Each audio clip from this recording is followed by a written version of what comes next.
Tôi đã xem mắt 30 mấy lần rồi. Lái xe gì chứ? Nếu xem mắt thành công thì sao? Thư ký Tôn, thư ký tập đoàn Nhất Tâm. Cậu đi tìm cho tôi một chiếc xe điện. Diễn kịch thì phải diễn cho trọn vẹn. Ngài cứ như vậy. Tôi cũng không biết giải thích với phu nhân thế nào. Cậu cứ nói đối phương không vừa mắt tôi. Nói tới nói lui vẫn chưa quên được người phụ nữ đó. Tôi không biết đâu. Cố tổng, tôi sai rồi. Tôi sẽ đi tìm xe điện cho ngài ngay bây giờ.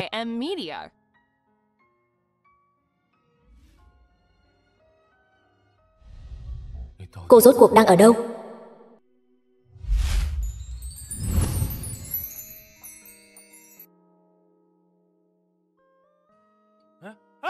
Người giao hàng, bán xe điện cho tôi. Người giao hàng kia, cho ngươi 10.000 tệ được không? Nhanh, đưa xe điện cho tôi. Kỳ lạ, thật sự có người bỏ ra 10.000 tệ. Lâm Vãn Vãn, tiểu thư Vãn gia, mua một chiếc xe điện. Nhưng mà như vậy cũng tốt. Mình có thể tiết kiệm tiền, chữa bệnh cho ông ngoại.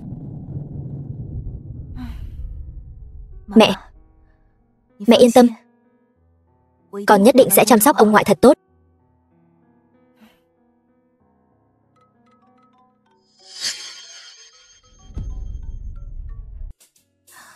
Mình phải nhanh chóng tìm người kết hôn. Hy vọng hôm nay may mắn.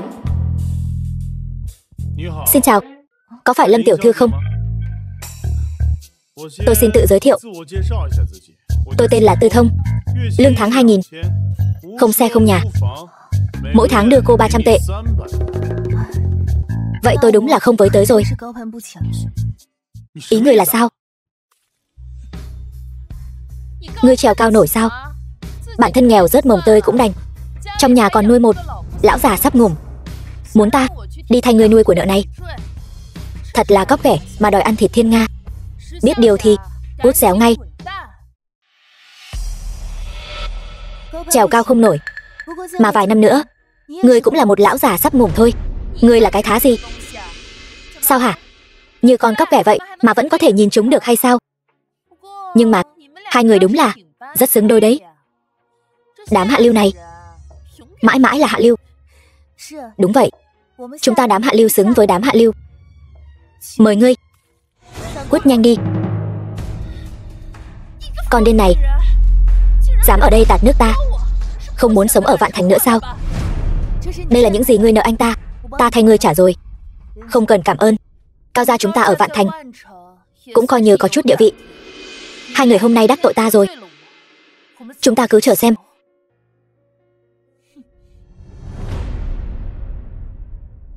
Cao gia này quả thật có tiếng tăm. Ngươi thật sự không sợ bị trả thù sao? Thật lòng mà nói, hơi sợ. Người này tuy ăn mặc hơi lộn thuộm, nhưng nhìn vẫn có chút đẹp trai.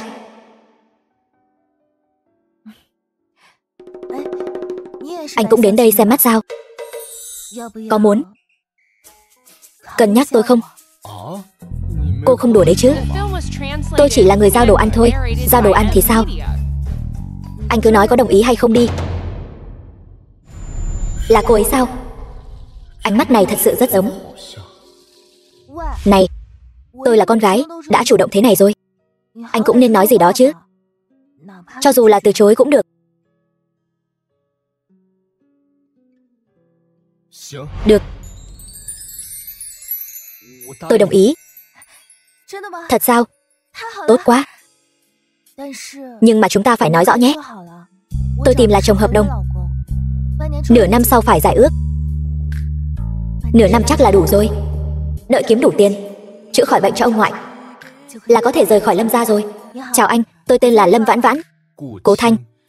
Lâm Vãn Vãn sắp kết hôn với người khác rồi. Lâm Duyệt Duyệt, em gái Lâm Vãn Vãn. Còn ve vãn với loại người không ra gì này. Tôi thấy cô đúng là ngựa quen đường cũ. Lâm Duyệt Duyệt, chính thức giới thiệu với cô, đây là chồng tôi, anh rể của cô, Cố Thanh. Chúng tôi đã kết hôn rồi. Chồng Lâm Vãn Vãn, cô chắc không định dựa vào việc giả vờ làm vợ chồng với người khác để đào hôn đó chứ? Tôi khuyên cô nên bỏ cái ý định đó đi. Vương Tổng ở Vạn Thành là người nói một là một, hai là hai. Ông ấy nói muốn cưới cô thì cô trốn không thoát đâu. Không tin. Ông xã.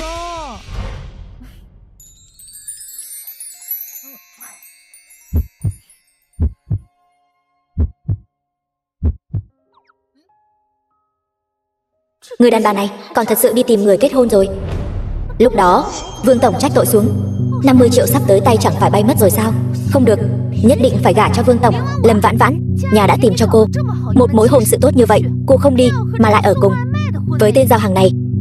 Ta nói cho cô biết, tranh thủ ly hôn đi, nếu không cô sẽ không có kết quả tốt đâu.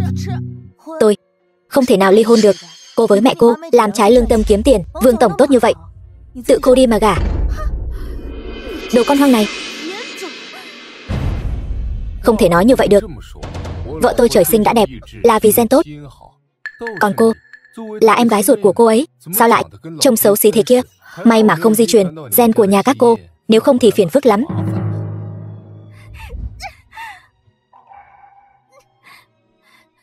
Lâm Vãn Vãn, ta nói cho cô biết, ngoan ngoãn ly hôn cho ta.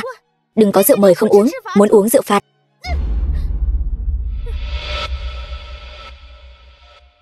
Tôi có phải gây phiền phức cho cô rồi không? Xin lỗi anh. Tôi không nên kéo anh vào chuyện nhà của tôi. Không sao, có tôi ở đây. Cục dân chính.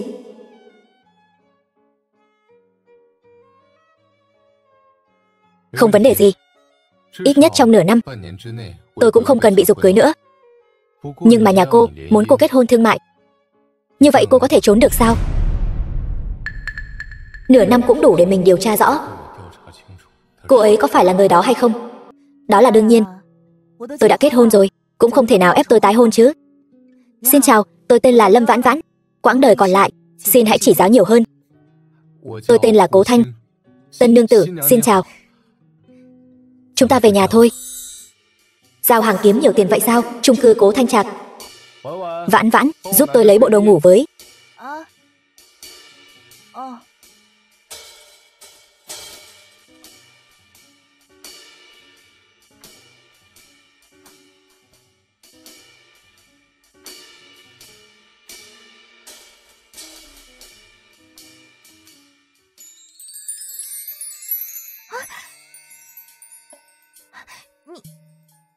Sao anh không mặc đồ? Xin lỗi, tôi ở nhà một mình quen rồi. Cô đưa đồ ngủ cho tôi được không? Tôi hơi lạnh.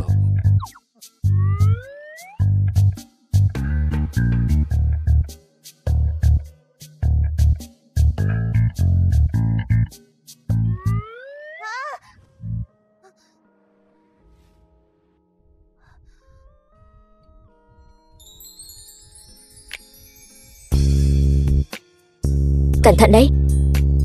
Làm hỏng tôi không đền nổi đâu. Tôi không cố ý.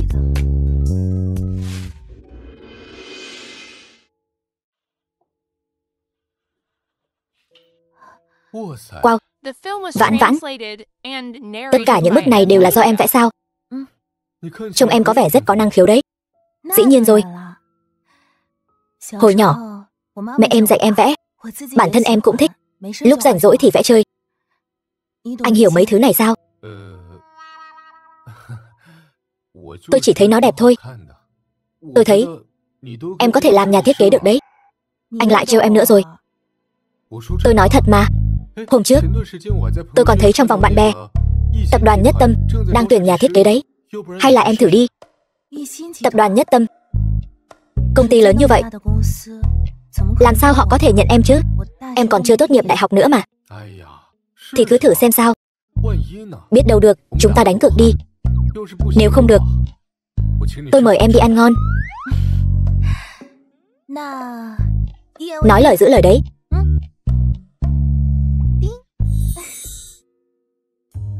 Tập đoàn Nhất Tâm.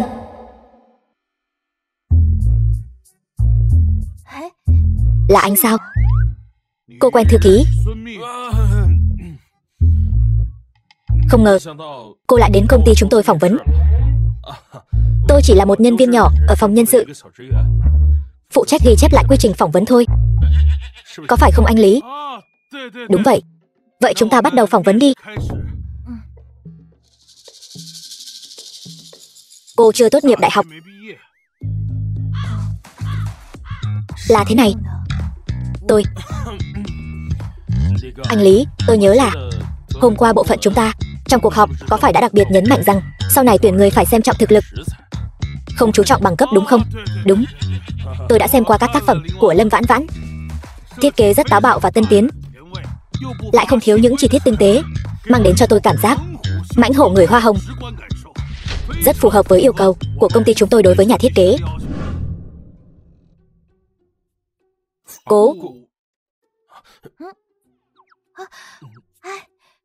Cố Thanh, sao anh lại ở đây? Tiêu rồi, quên mất hôm nay cô ấy đến phỏng vấn. Tiểu Tôn, vị này là Cố Tổng. Đây là người mới đến phỏng vấn hôm nay. Vậy mọi người cứ tiếp tục, tôi còn có một cuộc họp. Cố Tổng đi thong thả. Anh ấy, đó là Cố Tổng của chúng tôi. Xin lỗi, tôi cứ tưởng là Cố Thanh. Anh không thấy hai người họ rất giống nhau sao? Hơn nữa tên cũng chỉ khác một chữ. Thôi đi, Cố Thanh chỉ là một người giao đồ ăn, còn Cố Tổng của chúng tôi là tỷ phú đứng đầu Vạn Thành. Cũng đúng, khí chất cũng khác nhau nữa. Cố Thanh, anh về rồi. Anh về rồi. Sao thế? Hôm nay thấy em vui vẻ quá. Anh đoán xem. Đoán không ra. Em được tập đoàn Nhất Tâm nhận rồi. Em nằm mơ cũng không ngờ tới em lại có thể trở thành nhà thiết kế trang sức của tập đoàn Nhất Tâm. Tất cả là nhờ anh động viên em. Nếu không có anh, em cũng chẳng nghĩ mình có ngày hôm nay. Cố Thanh, cảm ơn anh. Anh đã nói rồi mà, em nhất định sẽ làm được. Đi, anh mời em một bữa thịnh soạn. Không phải nói là không đậu phỏng vấn mới ăn sao? Còn nửa câu chưa nói đó. Nếu đậu phỏng vấn thì ăn ngon hơn. Đi thôi, cảm ơn anh.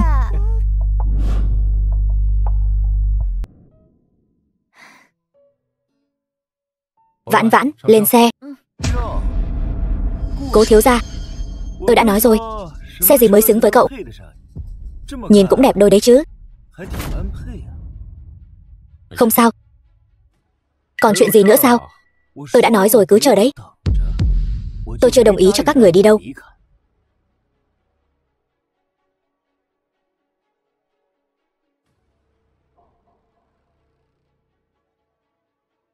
Không sao. Anh để cô ấy đi rồi. Tôi chơi với các anh. Sao hả? Muốn anh hùng cứu mỹ nhân sao? Hôm nay ai cũng đừng hòng đi. Dám để tôi mất mặt trước mặt phụ nữ. Muốn đi cũng được thôi. Để cô ấy bầu bạn với ta một lát, phục vụ ta thoải mái đã. Ta nghe Duyệt Duyệt nói rồi, bề ngoài trông cô ta thanh thuần, thật ra chỉ là đồ hư hỏng thôi. Dám đánh ta, mau xông lên xứ hắn cho ta. Các ngươi làm gì vậy? Cố Thanh, cẩn thận, ngươi tránh ra. Cố Thanh, Vãn Vãn. Vãn Vãn, đừng đánh nữa. Đừng đánh nữa. Cố Thanh. Cái gì? Đừng đánh nữa. Đi thôi. Vãn Vãn. Anh không sao chứ? Tôi không sao. Thân hình của Cố Thanh này hoàn toàn có thể làm người mẫu được rồi. Xin lỗi, tôi có làm anh đau không? Không sao đâu. Không vấn đề gì.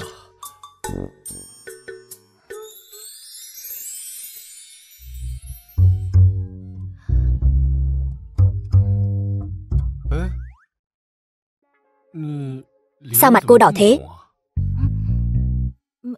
Không có. Lâm Vãn Vãn, xấu hổ quá đi mất. Tôi còn tưởng cô bị ốm chứ. Sao vậy? Có tâm sự gì sao? Cố Thanh, tôi có chuyện muốn hỏi anh. Chuyện gì? Anh có phải là công tử nhà giàu bỏ trốn, đến đây trải nghiệm cuộc sống và lừa tôi không? Cô bé ngốc, nếu tôi mà là công tử nhà giàu thật, thì hôm nay tôi chẳng mua hết kim ngọc bách hóa tặng cho cô rồi. Nhưng hôm nay tôi thấy tổng giám đốc Lưu đối với anh răm rắp nghe lời. Ông ta nói anh là ông chủ lớn của kim ngọc bách hóa, tôi đều tin hết. Thôi bỏ đi. Ai bảo cô là vợ tôi chứ? Vậy tôi nói cho cô biết, thật ra thì tôi đã cứu mạng ông chủ của họ. Quá trình vô cùng gian nan. Tôi không nói chi tiết với cô, thật ra cũng là vì sợ cô lo lắng. Cô nghĩ mà xem, đó chính là mạng của ông chủ kim ngọc bách hóa đó. Phải đáng giá bao nhiêu chứ? Chúng ta chỉ lấy của ông ta một món trang sức, ông ta cũng bằng lòng mà. Vậy cũng đúng, tôi đeo cho cô nhé.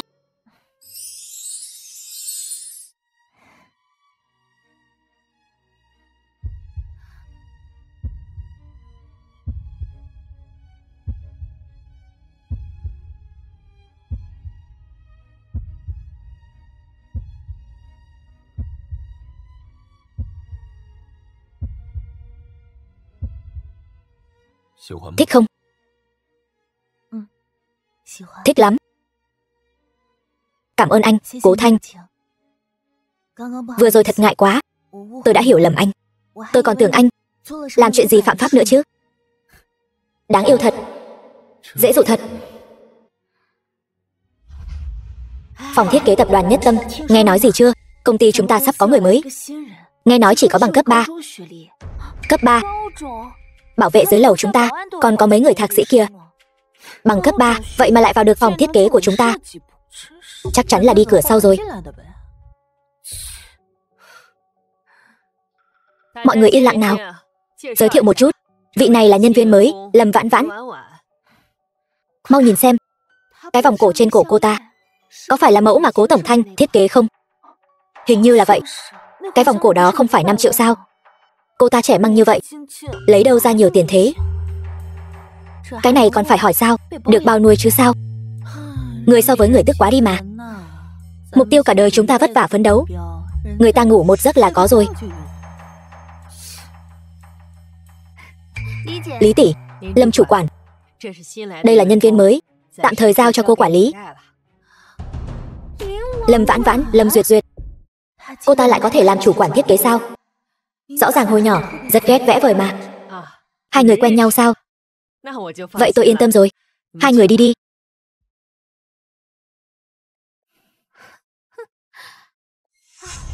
Lâm Vãn Vãn, tôi cũng không biết cô gặp được vận may gì mà có thể vào Nhất Tâm. Tuy nhiên, sau này làm việc dưới trướng tôi, chỉ cần không đạt tiêu chuẩn thì lập tức cút xéo cho tôi. Nghe rõ chưa? Cô Lâm Vãn Vãn, cô nhất định phải ở lại Nhất Tâm. Đây là ước mơ của cô mà. Tôi biết rồi, Lâm chủ quản. Nhưng mà cô ngay cả đại học cũng chưa tốt nghiệp, cũng chẳng làm được việc gì. Chi bằng cô cứ giúp mọi người làm chân sai vặt trước đi. Tháng sau, cuộc thi thiết kế trang sức của chúng ta, mọi người nhất định phải nỗ lực nhiều hơn, cố gắng giành vinh quang cho Nhất Tâm chúng ta. Có việc lặt vặt gì đều có thể giao cho Lâm Vãn Vãn làm. Màu đỏ cho bộ phận sản xuất, màu trắng cho bộ phận marketing. Nhớ chưa? Nhớ rồi. Đúng rồi, đã đến bộ phận thiết kế của chúng ta rồi thì đều là người một nhà cả. Đừng khách sáo, cứ việc sai bảo.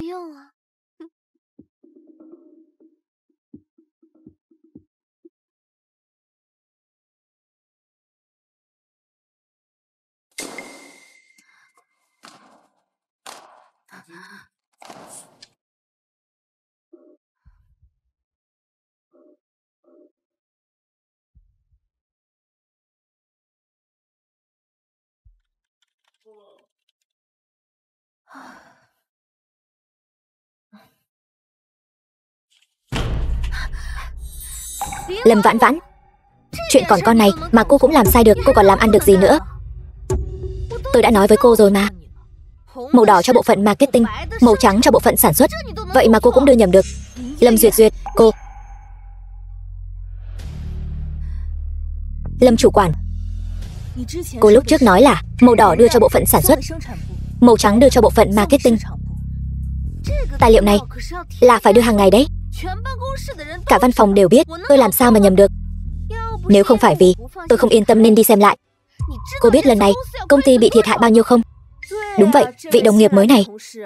Là cô đã nhớ nhầm. Làm sai thì phải nhận, thoải mái thừa nhận là được rồi. Làm như chúng tôi đang chèn ép cô vậy. Chính xác. Đi cửa sau vào thì thôi đi, còn làm gián đoạn công việc của chúng tôi nữa chứ. Đều là người của Lâm Duyệt Duyệt, bọn họ chắc chắn là cố ý làm khó mình. Lâm Vãn Vãn, tôi cứ tưởng là gì, tuy cô ngu ngốc, nhưng bảo cô làm chân sai vặt, đưa đồ thì chắc không sai được. Không ngờ, cô ngay cả đầu tiên tôi tự nộp hồ sơ, qua vòng phỏng vấn mới vào được tập đoàn Nhất Tâm. Vị trí ứng tuyển là nhà thiết kế trang sức. Mới đến, thấy mọi người bận rộn nên mới giúp đỡ mọi người.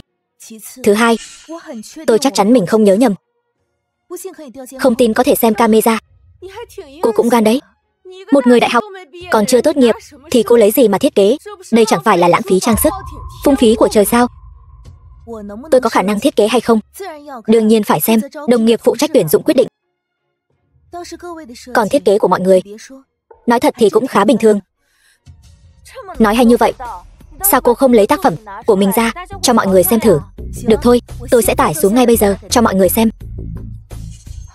Mình vào được Nhất Tâm là nhờ bản thiết kế thời xưa của Lâm Vãn Vãn. Nếu cô ấy lấy ra bản giống như vậy thì sẽ rắc rối. Lâm Vãn Vãn, bây giờ tôi đang nói với cô về vấn đề thái độ làm việc. Cô đừng có đánh trống lảng. Tôi rất chắc chắn mình không nhớ lầm. Lâm Vãn Vãn, cô nghĩ là nhiều người như vậy đều trách nhầm cô sao? Thôi bỏ đi. Xem như đây là lần đầu nên tôi sẽ không tính toán với cô. Phạt cô dọn dẹp vệ sinh văn phòng 1 tuần.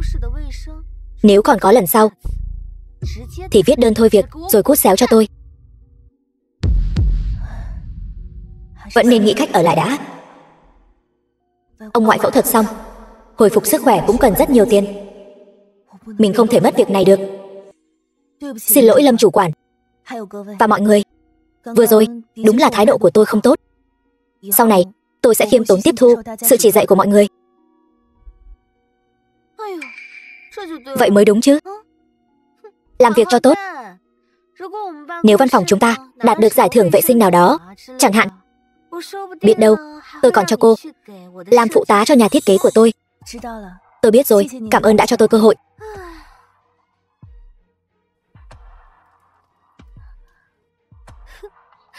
Đi nào, tan làm rồi, đi ăn thôi.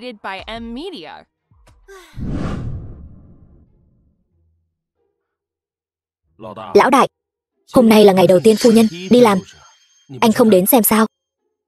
Đúng rồi, cậu không nói tôi cũng quên mất. Cô ấy ở phòng thiết kế phải không? Tôi đi xem sao? Lão đại, anh trực tiếp đến đó e là không ổn. Hay là để tôi đi xem giúp anh trước? Không sao, cứ phối hợp diễn với tôi là được.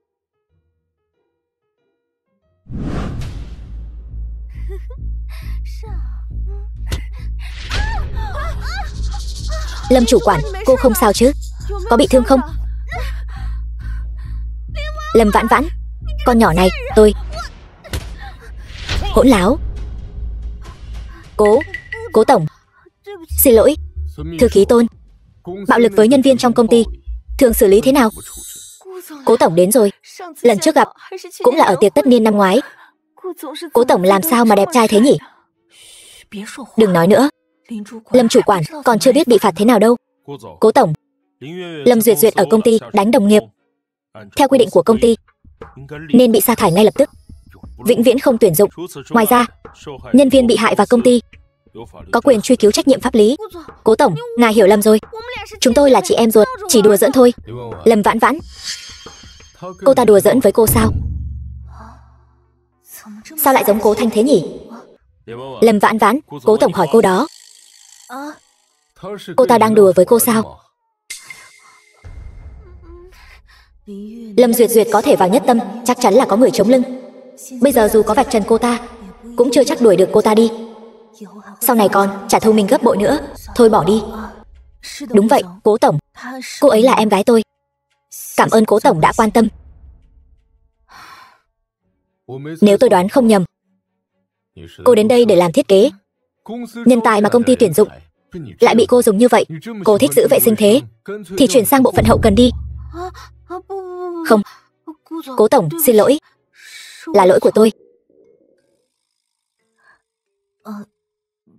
Xin lỗi nhé. Đến giờ vẫn chưa ăn cơm. Đúng lúc tôi cũng chưa ăn. Cô đi ăn với tôi đi.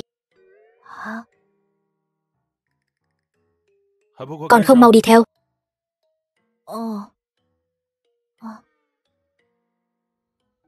Lâm Vãn Vãn đáng ghét. Tất cả là tại cô. Suýt nữa hại tôi mất việc. Cô cứ đợi đấy. Nhìn từ phía sau cũng rất giống Cố Thanh.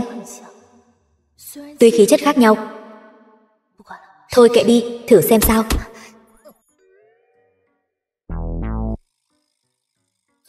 Sao thế, Lâm Vãn Vãn? Có con muỗi. Sao lại biến mất rồi? Xin lỗi, Cố tổng. Không sao. Suýt nữa thì kêu lên vì đau. Xem ra Vãn Vãn đã bắt đầu nghi ngờ thân phận của mình rồi. May mà mình phản ứng nhanh. Xem ra phải diễn cho giống hơn mới được. Chẳng lẽ thật sự là mình nghĩ nhiều rồi? Nhưng gần đây trùng hợp quá nhiều. Trước đó Tiểu Tôn nói anh ta chỉ là nhân viên bình thường. Sao bây giờ lại thành thư ký của tổng giám đốc rồi? Sao cô ấy cứ nhìn cậu mà không nhìn tôi vậy?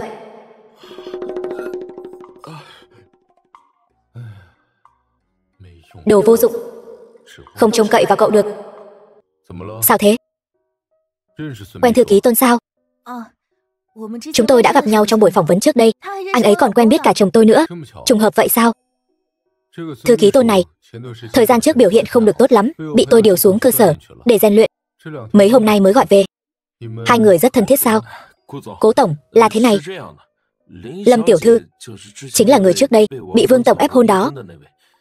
Tôi quen biết chồng cô ấy, chỉ giúp đỡ một chút thôi. Vậy sao? Vương thúc này làm việc thật sự ngang ngược. Hơn nữa tôi cũng nghe nói lần này ông ta bị đánh khá thảm, coi như là một bài học cho ông ta vậy. Lâm Vãn Vãn, từ hôm nay trở đi cô chính là người của Nhất Tâm. Hãy nhớ, dù có chuyện gì xảy ra đều có công ty làm chỗ dựa cho cô. Tương tự, cô cũng phải vì Nhất Tâm mà cống hiến tương xứng. Cảm ơn Cố tổng. Sau này tôi nhất định sẽ làm việc thật tốt, nỗ lực báo đáp ngài. Là báo đáp Nhất Tâm. Đúng là khí chất của người giàu có. Trông thế này, anh ta và Cố Thanh chỉ là giống nhau thôi. Vẫn có sự khác biệt. Xem ra đúng là mình đã nghĩ nhiều rồi.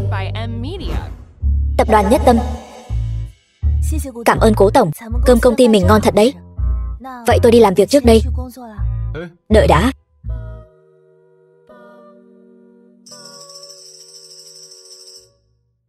Lâm Vãn Vãn, tỉnh táo lại đi. Dù họ rất giống nhau, nhưng không phải cùng một người. Cố tổng, tuy ngài không phải loại người như Vương tổng, nhưng tôi vẫn phải nhắc lại với ngài. Tôi đã kết hôn rồi.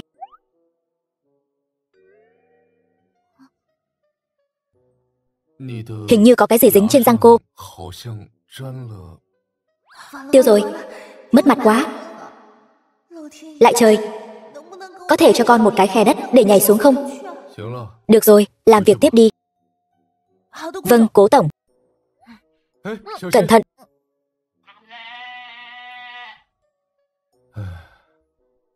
Giống như con nít vậy. Ăn nhiều vậy mà còn bị nhét cơm chó. Khó tiêu quá. Cậu từ đâu chui ra vậy? Lo ăn của cậu đi.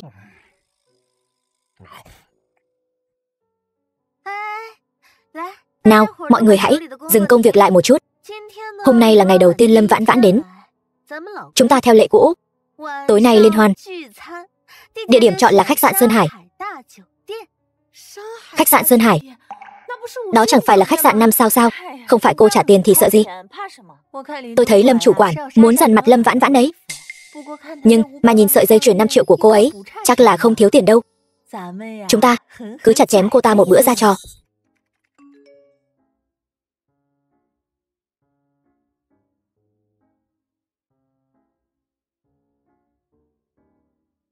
Lão Tôn, Tối nay Lâm Vãn Vãn có buổi liên hoan. Điều tra giúp tôi địa điểm ở đâu. Nhân tiện giúp tôi từ chối tất cả các cuộc gặp hôm nay. Thêm một chai rượu đắt nhất của các cô nữa. Vâng. Tiệc chào mừng nhân viên mới của tập đoàn Nhất Tâm sang trọng quá. Chắc tốn nhiều tiền lắm. Bàn tiệc này chắc bằng lương cả năm của tôi. Không lẽ lại bắt chúng ta chia tiền chứ? Sợ gì chứ? Lâm chủ quản tổ chức mà. Không cần chúng ta trả đâu. Mấy người cũng không chịu động não. Lâm chủ quản chọn chỗ này làm gì chứ? Có trò hay để xem rồi. Nào, chúng ta cạn ly. Chào mừng đồng nghiệp mới.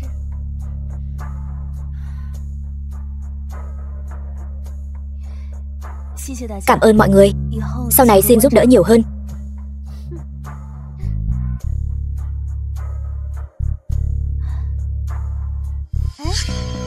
Lâm Vãn Vãn, hôm nay là tiệc chào mừng nhân viên mới. Mọi người đều đã kính cô một ly rồi. Không cần đáp lễ lại sao?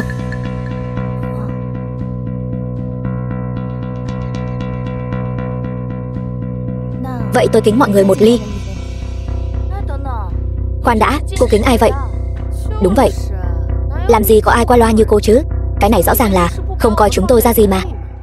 Xin lỗi, tôi không uống được nhiều lắm. Vì mọi người đã yêu cầu như vậy rồi thì cô cứ làm theo đi. Lâm chủ quản, vậy tôi kính cô một ly trước.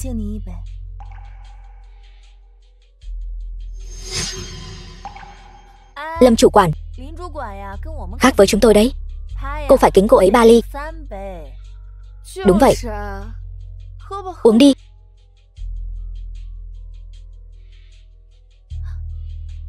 Được rồi, cô rất biết điều đấy. Mau đi kính các vị tiền bối khác đi. Sau này họ nhất định sẽ chăm sóc cô thật tốt. Tôi kính cô một ly.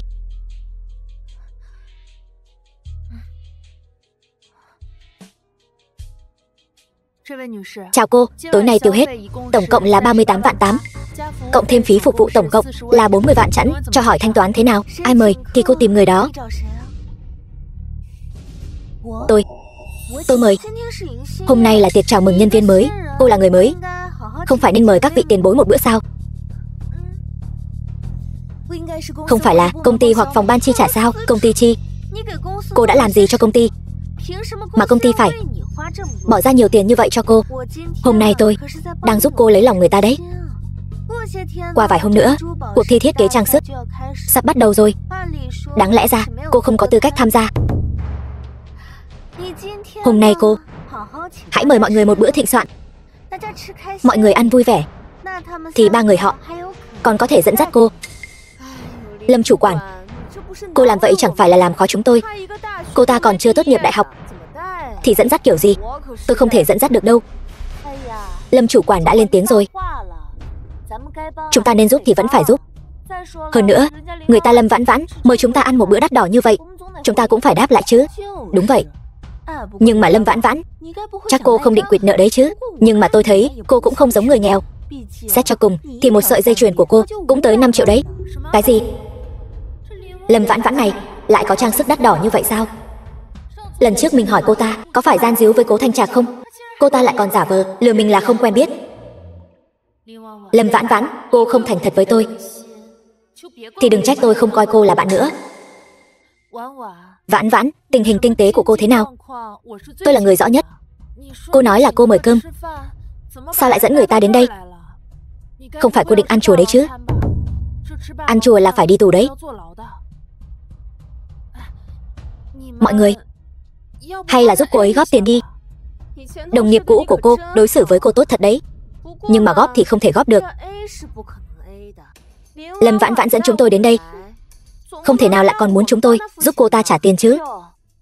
Cô còn từng làm phục vụ ở khách sạn nữa cơ mà. 1 tháng mấy nghìn tệ, làm sao mua nổi sợi dây chuyền 5 triệu? Tôi đã nói rồi mà, trẻ như vậy sao có thể tự mua nổi chứ? Hơn nữa rõ ràng là chỉ có bằng cấp 3, vậy mà lại có thể vào phòng thiết kế trang sức của tập đoàn Nhất Tâm chúng ta. Điều này có nghĩa là gì? Chắc mọi người không phải không hiểu chứ. Vãn Vãn, sao cô có thể làm như vậy chứ? Trước đây quản lý Ngô đã nói với chúng ta rồi, nói là cô hay đi ngủ với người ta. Cô nói bậy. Được rồi, chúng tôi không có thời gian ở đây dây dưa với cô đâu. Mau thanh toán đi. Lâm Duyệt Duyệt, cô nhất định phải tuyệt tình như vậy sao? Chị gái tốt của tôi, cô hiểu lầm tôi rồi. Bữa ăn này Tôi cũng không phải là không thể thanh toán giúp cô. Nhưng nếu như vậy, thì những đồng nghiệp này của chúng ta sau này có thể không có cách nào hòa thuận với cô được. Biết người biết mặt không biết lòng. Lâm Duyệt Duyệt, cô quả nhiên vẫn muốn hãm hại tôi. Nếu không thanh toán thì cô ta sẽ có lý do đuổi việc mình. Nhưng mình nào có nhiều tiền đến vậy. Mau trả tiền đi. Chúng tôi còn phải quay về sửa bản thiết kế. Không có tiền. Đeo trang sức 5 triệu. Còn định quỵt nợ sao? Mặt dày thế này tôi mới thấy lần đầu. Lâm Vãn Vãn, cô mà như vậy thì đừng trách tôi vô tình. Tôi cũng chỉ vì công việc. Quản lý Ngô, có người muốn ăn quỵt. Ai? Ai ở đây ăn quỵt đấy? Là cô ta. Lâm Vãn Vãn, tôi đã nói làm sao cô có tiền ăn uống ở khách sạn. Thì ra là định ăn quỵt. Tôi không có. Nếu không phải, vậy thì cô trả tiền đi. Nếu không tôi sẽ báo cảnh sát. Mau thanh toán đi. Nếu cô đã không biết điều như vậy. Lý Mai, lột đồ cô ta ra. Vâng. Đừng đụng vào tôi. Lấy mạng người rồi.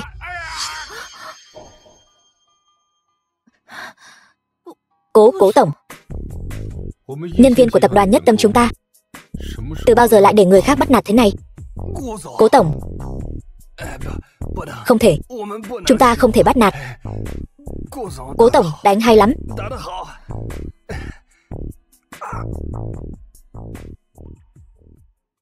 Nói đi, đã xảy ra chuyện gì? Lâm tổng quản muốn đãi tiệc chào mừng nhân viên mới, cứ nhất quyết bắt tôi trả tiền. Tôi không có tiền. Bọn họ liền lột đồ tôi. Tiệc đón nhân viên mới của tập đoàn Nhất Tâm từ bao giờ lại đến lượt nhân viên mới trả tiền? Cố Thanh Trạc tôi không thể để mất mặt. Cố tổng, xin lỗi, chúng tôi đùa với Lâm Vãn Vãn thôi.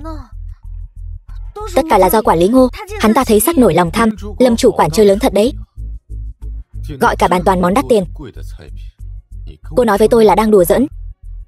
Thư ký Tôn, tiêu chuẩn tiệc chào mừng nhân viên mới của tập đoàn Nhất Tâm chúng ta là bao nhiêu?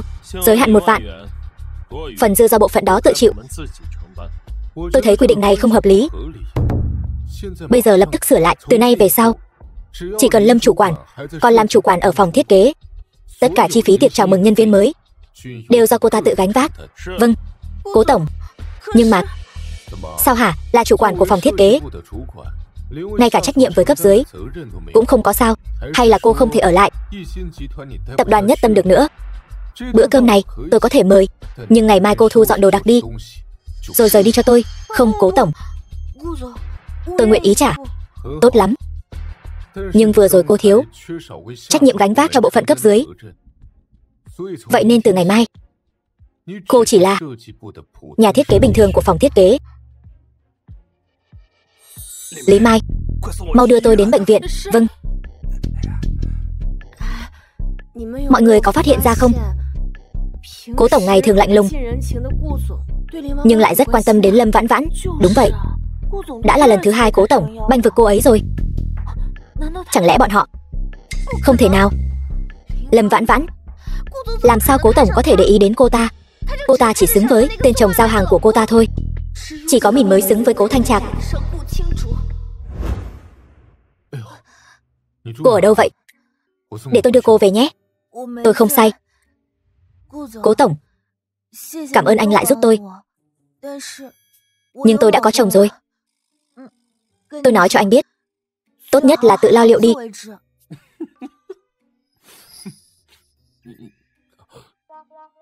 Cô uống nhiều rượu vậy rồi. Tôi không thể bỏ mặc cô ở đây được. Nhưng tôi đã là đàn bà có chồng rồi. Cô xem, có phải hắn đang sàm sỡ cô ta không? Đúng vậy. Sao lại có thể như vậy chứ? Cô gái cần giúp đỡ không?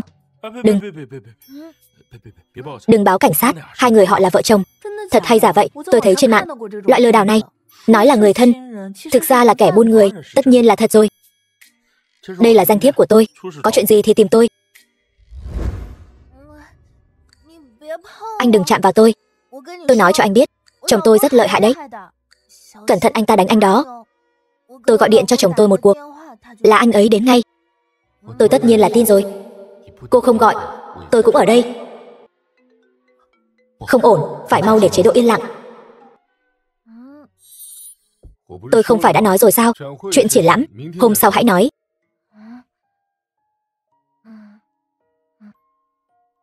Sao anh không nghe máy? Có phải vẫn đang đi giao hàng không? Hôm nay không rảnh. Đúng vậy.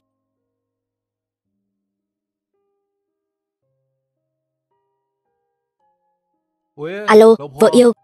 Sao thế? Cố Thanh. Hình như em say rồi.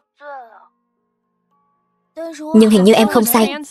Vậy em đợi anh ở đó. Anh sẽ đến đón em ngay. Nhất định đừng đi đâu đấy.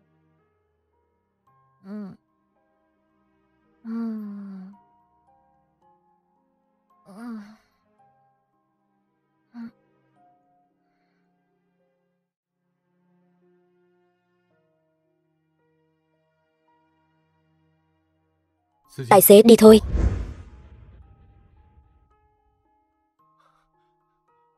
Vợ yêu. Cố Thanh, anh đến nhanh vậy. Em vừa mới cá cược với anh ấy. Anh ta đâu rồi? Tất nhiên rồi. Bà xã đại nhân có yêu cầu. Anh chắc chắn là có mặt ngay. Chồng yêu, em nói cho anh biết, anh đối xử với em tốt thật. Nhưng mà em không xứng đáng với anh tốt với em như vậy. Có chuyện gì vậy? Chồng, em nói cho anh nghe này. Ông chủ của công ty chúng ta ấy chính là người giàu có nhất. Vạn Thanh. Cố Thanh Trạc. Anh biết không? Ông ta cứ muốn tán tỉnh em. Em đã từ chối ông ta. Ông ta vẫn cứ muốn tán tỉnh em. Xin lỗi. Chẳng phải điều này chứng tỏ vợ tôi rất có sức hấp dẫn sao? Bế em về đi. Thôi được rồi. Chúng ta về nhà thôi. Đi nào. Chậm thôi. Chậm thôi. Thằng chồng giao hàng vô dụng của Lâm Vãn Vãn lại chính là Cố Thanh Trạc.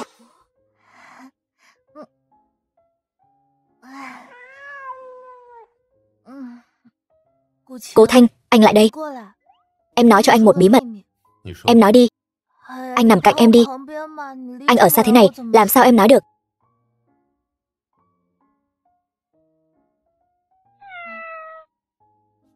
Em nói cho anh này. Cố tổng của chúng em thật sự rất giống anh. Lại tưởng tượng nữa rồi phải không? Anh là ông chủ lớn nào đó. Không có đâu. Em đã dùng cách của em thử nghiệm rồi. Hai người các anh hoàn toàn không phải là cùng một người. Cách gì? Chính là... Xin lỗi. Em có làm anh đau không? Vậy thì anh đánh em đi. Sao anh nỡ đánh em chứ? Hơn nữa, người ta là giàu có nhất Vạn Thành đấy. Chúng ta lấy gì mà so với người ta chứ? Giàu nhất Vạn Thành thì sao chứ? Anh ta không tốt bằng chồng em. Anh xem anh ta đi. Hơn 30, sắp 40 tuổi rồi. Mà còn chưa có gia đình gì cả.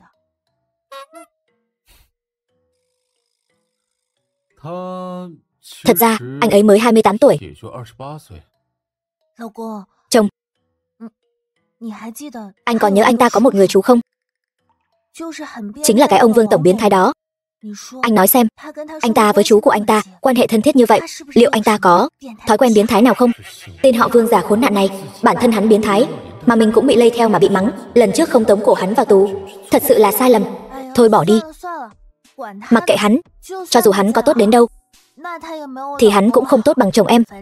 Dù sao thì chồng em là nhất trên đời.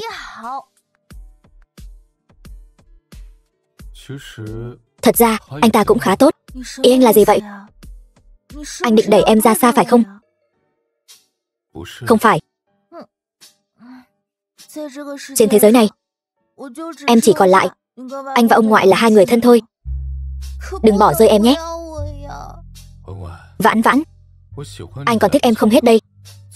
Sao lại bỏ rơi em được? Thật sao? Vậy thì... Chồng, nhưng chúng ta là kết hôn giả mà. Anh thật sự thích em sao? Anh thích em. Vậy nếu chúng ta đã kết hôn rồi, có phải là phải làm cho đủ thủ tục không? Thủ tục gì?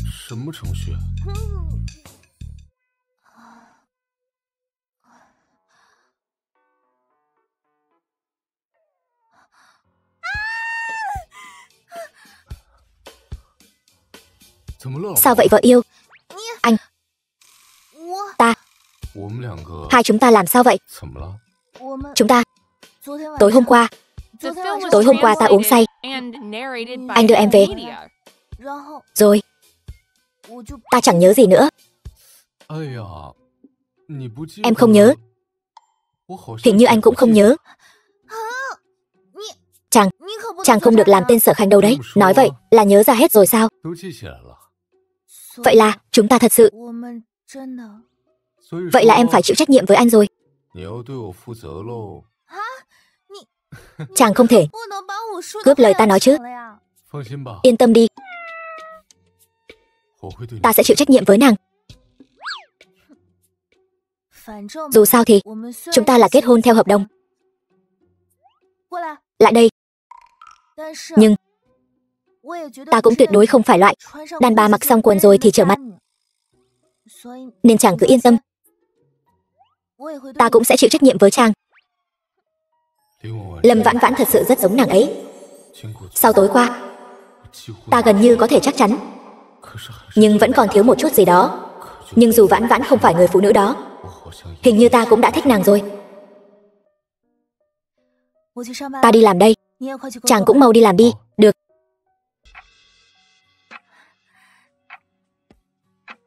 Chồng.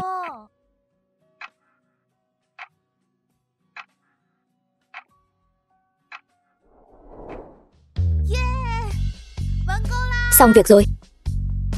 Vẽ xong rồi. Chờ ngày mai thêm chút chi tiết nhỏ là được. Để tôi xem. Phải nói là vợ tôi quá giỏi. Em xem thiết kế này. Em lại xem đường nét này đi. Tuy tôi không hiểu, nhưng tôi cảm thấy nhất định sẽ đoạt giải. Hơn nữa còn phải là giải thưởng lớn. Vậy thì em xin nhận lời chúc may mắn của anh. Giờ cũng muộn rồi. Tôi buồn ngủ quá. Về nhà thôi. Được, đi thôi. Về nhà thôi.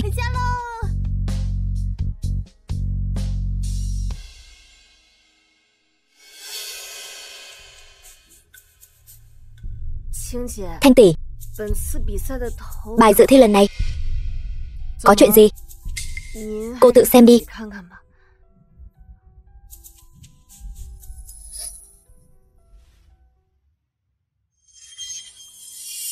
Mọi người đều biết tính tôi. Mắt tôi không chứa được sạn. Tôi chỉ nói với mọi người một câu: muốn thiết kế tốt, trước tiên phải làm người tốt. Lâm Vãn Vãn, tôi chính thức tuyên bố cô bị sa thải rồi. Lần đầu thấy Thanh tỷ nổi giận thế này. Lâm Vãn Vãn rốt cuộc đã gây ra chuyện gì vậy? Thiên cơ bất khả lộ. Thiết kế của những người khác tôi đều đã xem qua, đã đệ trình lên ban giám khảo cuộc thi rồi. Còn về danh hiệu, mọi người cứ dựa vào bản lĩnh. Còn cô, Lâm Vãn Vãn, cô bị sa thải rồi. Bây giờ lập tức thu dọn đồ đạc, mau cút đi. Thanh tỷ, tôi muốn biết tại sao cô vô cớ sa thải tôi. Còn nữa, ý cô vừa rồi là tôi không phải người tốt sao? Tôi coi trọng thực lực, chứ không phải thực lực đạo nhái. Tôi không đạo nhái. Tất cả bản thảo của tôi đều là sáng tác gốc. Ban đầu muốn giữ thể diện cho cô. Xem ra cô không thấy quan tài không đổ lệ.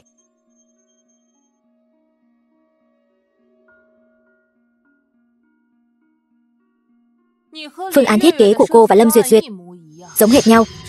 Đây chính là thứ cô nói với tôi. Thực lực của cô sao? Sao có thể? Lâm Vãn Vãn, chứng cứ rành ra đó. Cô nhận đi. Thế này còn không gọi là đạo nhái sao? Cô trực tiếp sao chép sao? Tôi ủng hộ quyết định của Thanh tỷ. Tuy tài năng tôi bình thường, nhưng tôi không thèm làm việc chung với kẻ đạo nhái.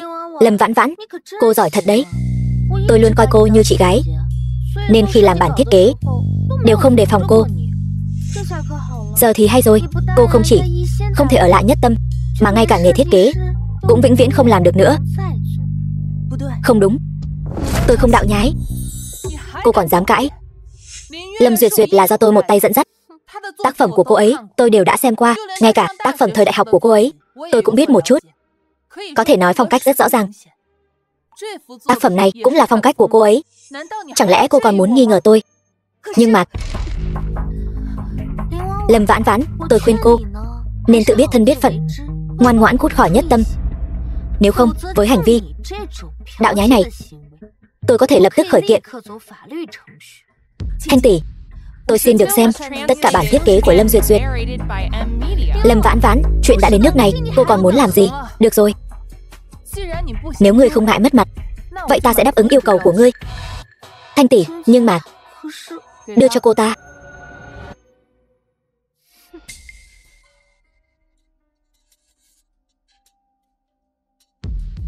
Đây chẳng phải là những bản thiết kế mà mình đã luyện tập ở nhà trước đây. Lâm Duyệt Duyệt, ngươi đến Nhất Tâm làm nhà thiết kế, quả nhiên có vấn đề. Nhưng mà người ở đây sẽ không còn tin tưởng mình nữa, thà không đối chất vô ích trước mặt. Chi bằng, ngươi còn gì muốn nói nữa không? Thanh tỷ, nếu tôi có thể chứng minh bản thân, tỷ có thể khôi phục tư cách dự thi của tôi không? Vậy ý ngươi là Duyệt Duyệt đã đạo nhái ngươi? Cô ta dựa vào việc sao chép tác phẩm của ngươi mà vào Nhất Tâm còn sớm hơn cả ngươi. Ta vẫn là câu nói đó, ta chỉ coi trọng thực lực. Nếu ngươi có thể chứng minh bản thân, ta sẽ không dung túng bất cứ ai đạo nhái. Chiều nay, cuộc thi sẽ chính thức bắt đầu. Ngươi không còn thời gian nữa. Nếu ngươi không thể chứng minh, vậy ta sẽ từ chức và vĩnh viễn rời khỏi ngành nghề mà tôi yêu thích. Ta hy vọng ngươi nói được làm được. Lâm Duyệt Duyệt, ngươi có dám ra ngoài nói chuyện riêng với ta không? Đi nào. Lâm Duyệt Duyệt, ngươi dám đạo nhái tác phẩm của ta. Bỏ cái trò ghi âm này đi, không có tác dụng với tôi đâu. Lâm Vãn Vãn, ta khuyên ngươi nên tỉnh táo lại một chút. Dù sao bây giờ ta mới là người mà Thanh tỷ coi trọng nhất. Chỉ dựa vào cô mà muốn hạ bệ ta, ta nhất định sẽ khiến ngươi phải trả giá. Vậy sao? Vậy ngươi phải nhanh lên đấy. Dù sao cũng chỉ còn vài tiếng nữa thôi. Alo mẹ, nếu hôm nay Lâm Vãn Vãn về nhà, nhất định không được cho cô ta vào. Còn nữa, mẹ dọn dẹp đồ đạc của cô ta đi, ném càng xa càng tốt. Duyệt Duyệt, mẹ đang định nói với con đây. Con nhỏ Lâm Vãn Vãn đó vừa mới chạy về nhà, cũng không nói gì, cứ thế vào phòng nó bê một thùng đồ linh tinh đi. Mẹ thấy hơi lạ. Vậy sao mẹ không cản cô ta lại? Mẹ thấy cô ta cũng không lấy đi. Thứ gì hữu dụng? Có chuyện gì vậy? Mẹ, thôi con không nói với mẹ nữa.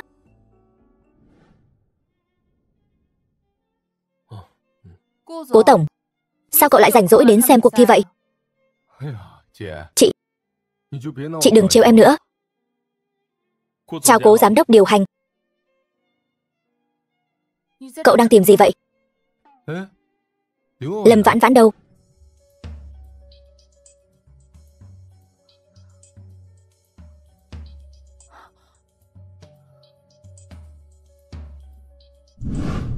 Lâm Vãn Vãn, mau tới đây, Thanh tỷ đang tìm cô kìa, sắp bắt đầu rồi. Tìm tôi? Tốt quá, mau đưa tôi đi gặp cô ấy. Đi theo tôi. Đừng nhắc đến cô ta trước mặt tôi nữa, sau này tránh xa loại người này ra. Một kẻ chỉ biết dựa dẫm vào người khác, đạo nhái tác phẩm của người ta, kẻ múa rìu qua mắt thợ, đạo nhái. Không thể nào, tôi nói cho cậu biết, bất kể Lâm Vãn Vãn này dựa vào cách nào bám víu được vào cậu, nhưng cô ta đã chạm đến giới hạn của tôi rồi. Tác phẩm cô ta nộp giống hệt của Lâm Duyệt Duyệt, hơn nữa Lâm Duyệt Duyệt đã nộp sớm hơn. Tôi tuyệt đối sẽ không nhượng bộ. Sao Vãn Vãn có thể đạo nhái được? Mình đã tận mắt chứng kiến cô ấy làm từng chút một, lẽ nào lại là Lâm Duyệt Duyệt giở trò? Hay là cứ tìm ra bằng chứng trước đã, nếu không người khác sẽ nghĩ mình thiên vị Vãn Vãn. Như vậy tình cảnh của cô ấy sẽ càng tệ hơn. Chị, chuyện này em nhất định sẽ điều tra rõ ràng, nhưng nếu có người cố ý hãm hại Lâm Vãn Vãn, em nhất định sẽ trừng trị thích đáng.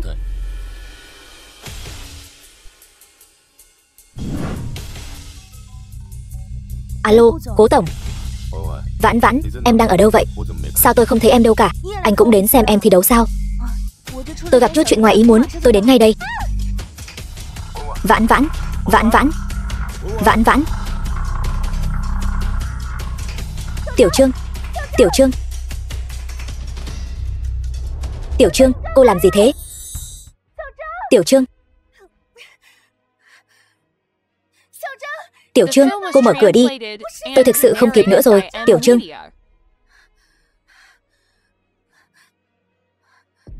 Tiểu Trương, có ai không? Giúp tôi với.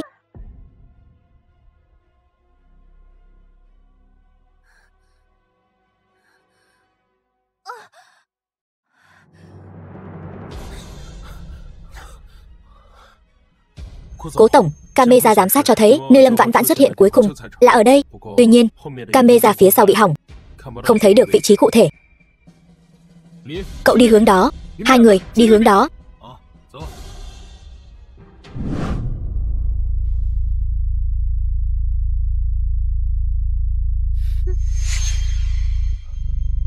Vãn Vãn, Vãn Vãn.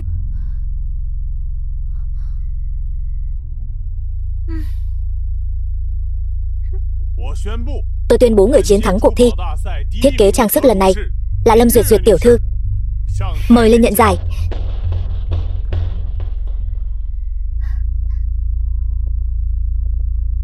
Thanh tỷ, cảm ơn chị. Nếu không có chị thì sẽ không có em của ngày hôm nay. Đây là thành quả em tự mình nỗ lực mà có được. Mau lên nhận giải đi.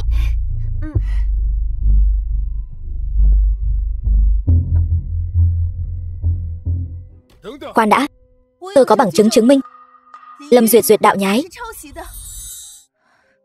Chuyện gì vậy? Người này là ai? Đạo nhái sao? Không thể nào. Đây là người mới mà Cố tổng hết lòng nâng đỡ mà. Ngay cả Cố tổng của tập đoàn Nhất Tâm cũng đến rồi. Xem trước đã. Lâm Vãn Vãn, tại sao cô cứ phải làm khó tôi? Cô đạo nhái tôi thì thôi đi. Hôm nay là ngày tôi nhận giải quan trọng nhất. Tại sao cô còn ở đây gây rối? Rốt cuộc ai mới là người đạo nhái, ai mới là người gây rối? Mọi người có thể nghe Lâm Vãn Vãn tiểu thư nói rõ ràng, rồi tự mình phán đoán.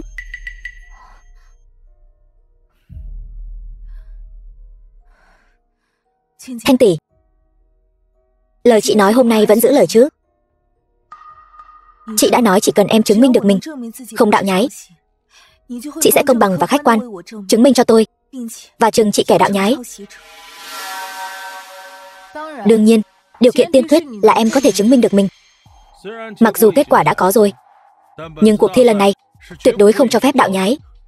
Vị tiểu thư này, nếu cô có bằng chứng xác thực, xin hãy đưa ra ngay lập tức. Nếu cô cố tình gây rối, thì Hiệp hội Châu Bảo chúng tôi sẽ không khoanh tay đứng nhìn. Thanh tỷ, em không có. Là Lâm Vãn Vãn vu oan giá họa cho em. Người trong sạch tự khắc trong sạch, em đừng vội. Tôi sẽ không dung túng bất kỳ kẻ đạo nhái nào, cũng sẽ không dung túng bất kỳ kẻ nào vu oan giá họa đã dám xuất hiện ở đây. Tôi nhất định là có bằng chứng. Lâm Vãn Vãn, tôi biết từ nhỏ cô đã không thích tôi. Cô cũng luôn coi thường đứa em gái này. Nhưng cô cũng không thể phá hủy cả sự nghiệp thiết kế trang sức mà tôi yêu thích nhất chứ. Cho dù cô không để mặt Lâm gia, thì tôi cũng là em gái duy nhất của cô mà. Hóa ra hai người này là chị em sao? Khó trách có chút giống nhau. Đem chuyện xấu trong nhà làm ồn ào đến một cuộc thi trang trọng thế này. Tỷ tỷ, nếu chúng ta có ân oán cá nhân gì, giải quyết riêng tư không được sao? Cần gì phải ở nơi công cộng để làm trò cười cho mọi người chứ? Tôi xin lỗi cô còn chưa đủ sao? Lâm Duyệt Duyệt, cô đừng có giả nhân giả nghĩa ở đây nữa. Hôm nay tôi đến đây là để cùng những người yêu thích thiết kế trang sức cùng nhau vạch trần vụ đạo nhái trắng trợn này. Không phải để xem cô giả nhân giả nghĩa. Cô... Thưa quý vị giám khảo, tôi không đạo nhái. Là Lâm Vãn Vãn. Lâm Vãn Vãn ghen tị với tôi. Cô ta vu oan cho tôi. Thanh tỷ, em vẫn luôn cảm thấy câu nói trước đây của tỷ rất đúng. Phong cách thiết kế của một người là không dễ dàng thay đổi. Vậy thì xin tỷ xem qua bản thiết kế này, xem là do ai vẽ. Đây đều là do Lâm Duyệt Duyệt vẽ. Tuy nhiên những tác phẩm này còn khá non nớt, là từ thời kỳ đầu của cô ấy, khi chưa được đào tạo bài bản mà vẽ ra. Tỷ chắc chứ? Có vấn đề gì sao? Nhưng những bản thiết kế này đều là do tôi vẽ ra. Cái gì? Cô nói bậy, cô đừng có lấy mấy thứ này ra mà vu oan cho tôi. Dừng tay. Cô phải cho tôi một lời giải thích. Tôi tốt nghiệp chuyên ngành thiết kế của một trường đại học danh tiếng, còn Lâm Vãn Vãn còn chưa tốt nghiệp đại học nữa. Cô ta dựa vào cái gì mà vu oan cho tôi? Cô giỏi giang như vậy, Tại sao lại phải đạo nhái bản thiết kế thời trung học của tôi? Thật nực cười. Cô có biết những thứ này đều là tôi lấy từ trên bàn của tôi mà ra. Đừng có ngụy biện nữa. Cô vu khống tôi. Mấy bản thảo rách nát này rõ ràng ở trong giá sách của cô. Sao hả? Sao giờ lại thừa nhận đây là bản thảo của tôi rồi? Thanh tỷ, đã rõ hết rồi chứ? Tôi coi như đã hoàn toàn hiểu rõ rồi. Bản thiết kế cô đưa tôi lúc trước, bao gồm cả bản thảo cuối cùng khi cô vào Nhất Tâm nữa, đều là sao chép từ những bản thảo này. Trời ơi! Thì ra những tác phẩm tiêu biểu của Duyệt Duyệt đều là đồ sao chép. Bản thảo thiết kế này của Lâm Vãn Vãn nhìn là biết có tuổi rồi. Lâm Duyệt Duyệt lừa gạt tất cả chúng ta. Không phải. Tôi không lừa gạt mọi người. Là Lâm Vãn Vãn lừa gạt mọi người. Là cô ta vu oan giá họa cho tôi. Vậy cô giải thích cho tôi nghe xem. Tại sao bản thảo mà cô giao cho tôi lại là bản thiết kế cho Tết năm sau, lại nằm trong bản thiết kế của Lâm Vãn Vãn? Tác phẩm lần này rõ ràng là của tôi. Lâm Vãn Vãn thật sự đã sao chép của tôi đấy. Sao chép bao nhiêu năm rồi mà vẫn chưa hiểu rõ. Ước mơ của tôi luôn là trở thành nhà thiết kế trang sức. Cho nên tôi sẽ thiết kế tên mình thành một logo, giấu trong mỗi tác phẩm, bao gồm cả tác phẩm dự thi lần này cũng có. Thanh tỷ và các vị giám khảo, mọi người có thể xem qua mặt cắt của thiết kế trang sức, xem có một logo nhỏ không. Đó là chữ Vãn, là tên của tôi. Thật sự là có. Tôi tin rằng tác phẩm của Lâm Duyệt Duyệt cũng sẽ có. Lâm Duyệt Duyệt, cô còn gì để nói nữa không? Tôi nhìn lầm người. Tôi tuyên bố, tôi rút khỏi ban tổ chức cuộc thi thiết kế trang sức lần này. Còn một việc nữa, cũng xin mọi người ở đây làm chứng. Đưa người vào đây, cho cô cơ hội để nói. Tất cả đều là do Lâm Duyệt Duyệt xúi giục. Là cô ta bảo tôi ăn cắp bản thiết kế của Lâm Vãn Vãn, còn lừa tôi, nói là vì muốn giữ tôi ở lại công ty. Không ngờ là vì muốn bản thân thăng tiến. Lâm Duyệt Duyệt, tôi thật ngu ngốc, lại đi tin lời nói dối của cô, còn liều mạng vì cô. Không, mọi người đừng tin cô ta. Cô ta nhất định là Lâm Vãn Vãn sai đến để bôi nhọ tôi. Tôi nói đều là sự thật. Tôi có lén ghi âm, bằng chứng được giấu trong ngăn kéo ở công ty. Lâm Duyệt Duyệt, cô còn gì để chối cãi nữa không? Tại sao cô lại dám chống đối ta như vậy? Hóa ra mấy năm nay, những tác phẩm nổi bật của Lâm Duyệt Duyệt đều là do Lâm Vãn Vãn thiết kế. Là chúng ta có mắt như mù. Tuy cô ấy chưa tốt nghiệp đại học, nhưng về thiết kế thì hơn chúng ta rất nhiều. Lâm Vãn Vãn, tôi chính thức xin lỗi cô. Giờ chúng ta đã xác định được tác phẩm dự thi của Lâm Duyệt Duyệt là đạo nhái của Lâm Vãn Vãn. Vậy thì chúng ta nên trao giải thưởng cho người xứng đáng.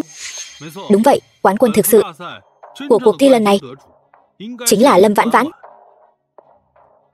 Tuy cuộc thi lần này lắm gian truân, nhưng cuối cùng đã dẹp sạch được làn sóng đạo nhái. Trong giới thiết kế lại còn phát hiện ra ngôi sao mới Lâm Vãn Vãn. Tôi tuyên bố, quán quân của cuộc thi thiết kế trang sức lần này là Lâm Vãn Vãn. Chúng ta cùng nhau chúc cô ấy trên con đường sự nghiệp thiết kế trang sức càng tiến xa hơn nữa.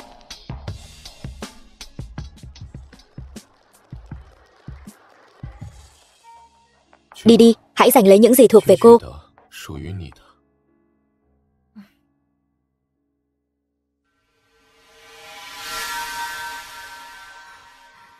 Ở đây, tôi đặc biệt muốn cảm ơn một người. Đó là chồng tôi, Cố Thanh.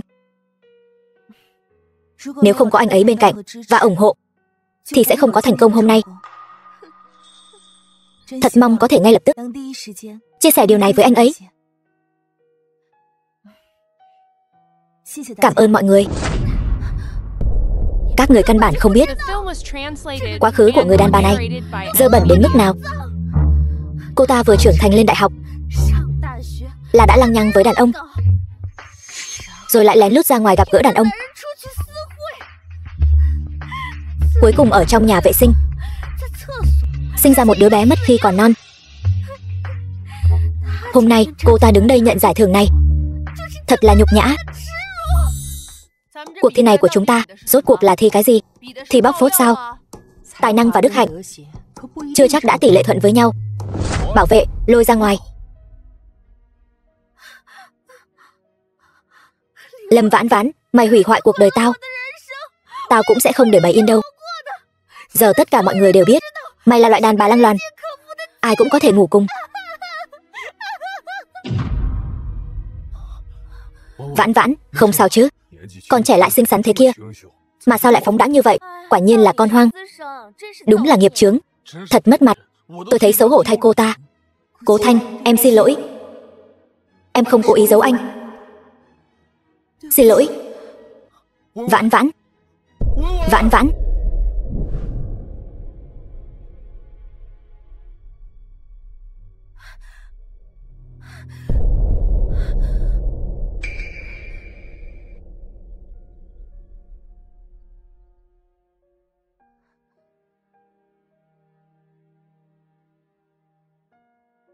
Cố Thanh. Anh biết hết rồi sao? Yên tâm đi.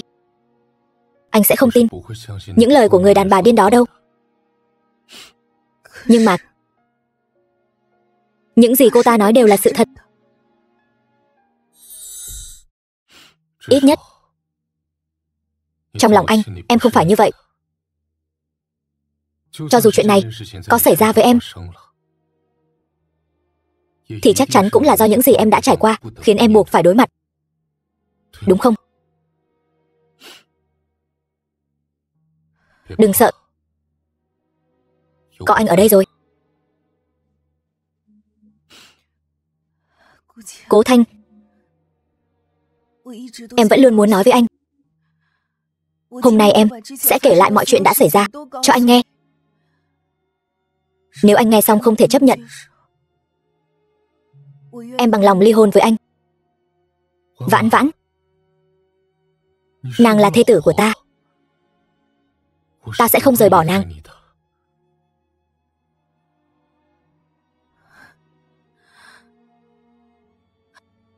Sáu năm trước, mẹ ta qua đời.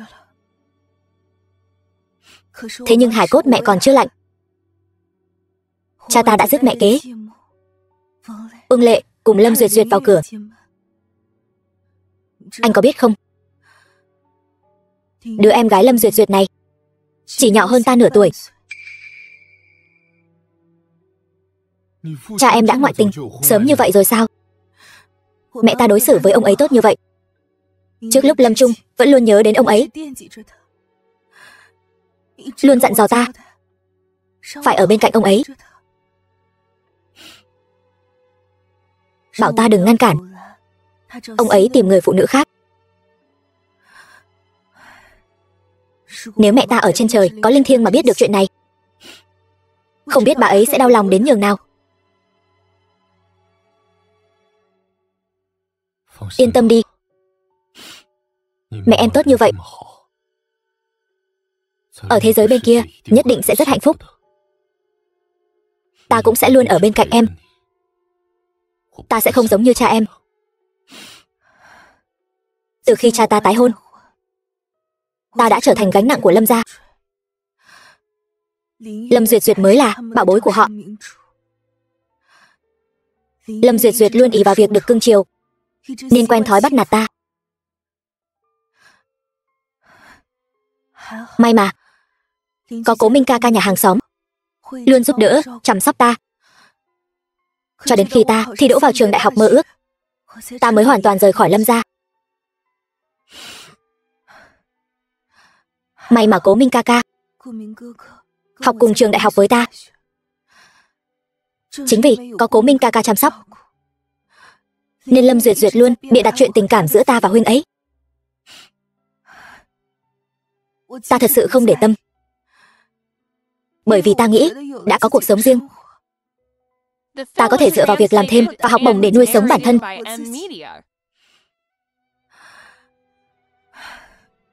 Nhưng hạnh phúc chẳng được lâu.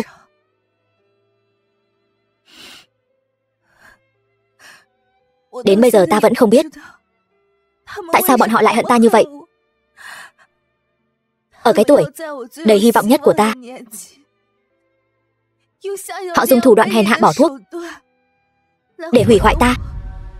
6 năm trước, bọn họ lấy cớ tổ chức sinh nhật cho ta, bỏ thuốc mê làm ta bất tỉnh.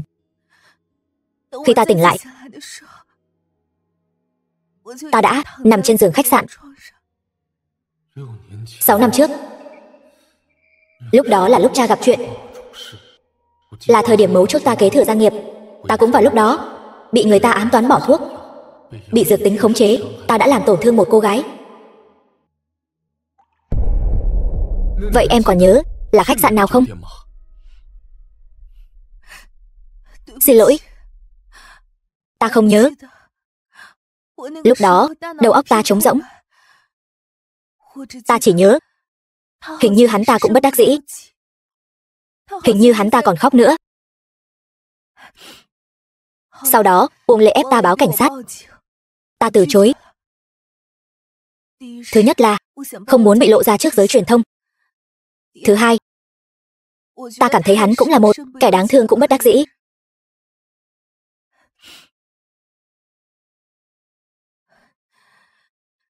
Bao nhiêu năm qua, ta cũng đã suy nghĩ kỹ càng. Từ đó về sau, việc buôn bán của Lâm gia khá lên nhiều. Có lẽ lúc đó bọn họ đã bán đứng ta vì một lợi ích nào đó. Chẳng lẽ em đã bảo vệ ta sao? Nếu lúc đó nạn nhân báo cảnh sát thì sẽ không có Cố Thanh Trạc của ngày hôm nay.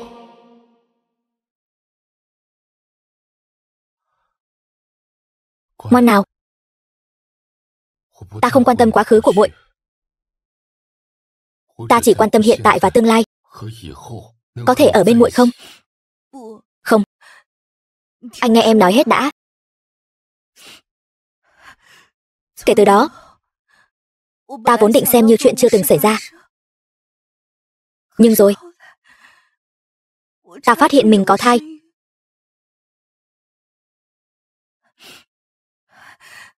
Lâm Duyệt Duyệt tiếp tục vu khống ta là quan hệ nam nữ bừa bãi.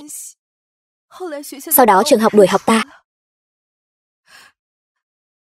Uông Lệ nói, vì để bảo vệ thanh danh của Lâm gia, bà ta đã giam lỏng ta ở nhà.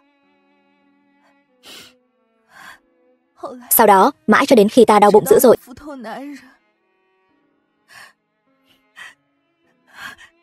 không ai giúp ta. Ta một mình trong nhà vệ sinh, sinh đứa bé đó.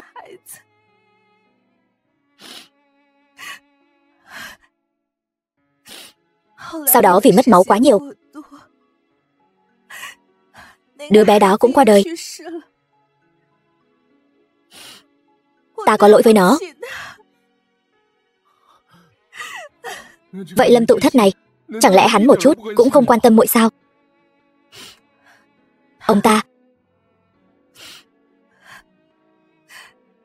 Ông ta chỉ là một tên vô dụng cực kỳ ích kỷ. Lúc đó ông ta cưới mẹ ta là vì nhắm vào tài sản nhà ngoại ta. Sau đó mẹ ta qua đời,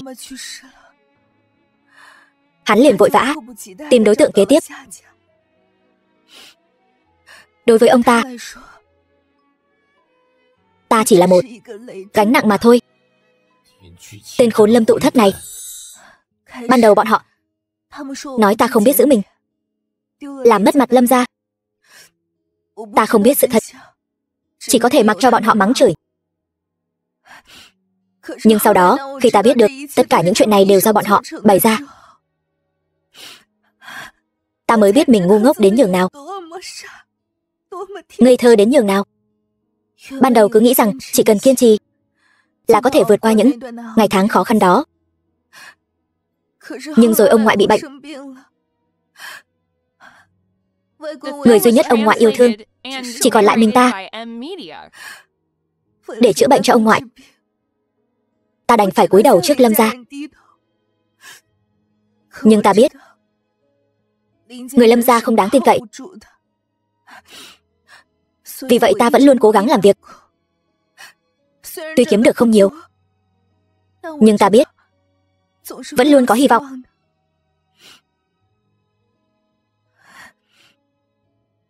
Vãn Vãn, đều tại ta đã không gặp muội sớm hơn, để muội phải chịu nhiều khổ cực như vậy. Ta cứ nghĩ chỉ cần ta nhanh chóng tích góp đủ tiền chữa khỏi bệnh cho ông ngoại là có thể nhanh chóng thoát khỏi Lâm gia. Nhưng Lâm gia sẽ không để ta yên ổn. Bọn họ lại vì tiền mà bán ta cho tên Vương tổng đó. Ta không muốn gả cho Vương tổng đó, cho nên mới tìm đến huynh. Kết hôn chớp nhoáng, đăng ký liền tay. Cố Thanh, ta tàn tạ như thế này, huynh vẫn có thể chấp nhận sao?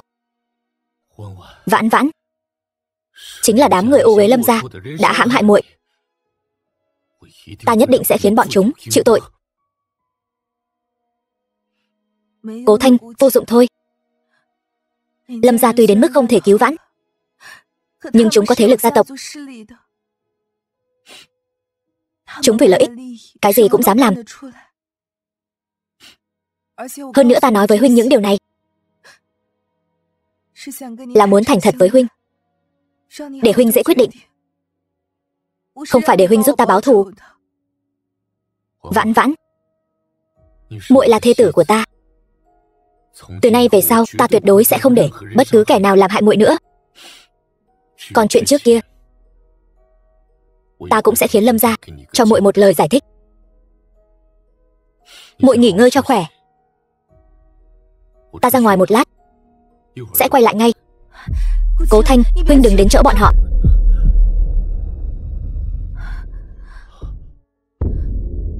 Cố Thanh Trạc, huynh là Cố Thanh Trạc. Vãn Vãn, muội nghe ta giải thích. Huynh rốt cuộc là Cố Thanh hay là Cố Thanh Trạc? Dù ta là Cố Thanh hay Cố Thanh Trạc, ta đều là chồng duy nhất của muội, là người yêu muội.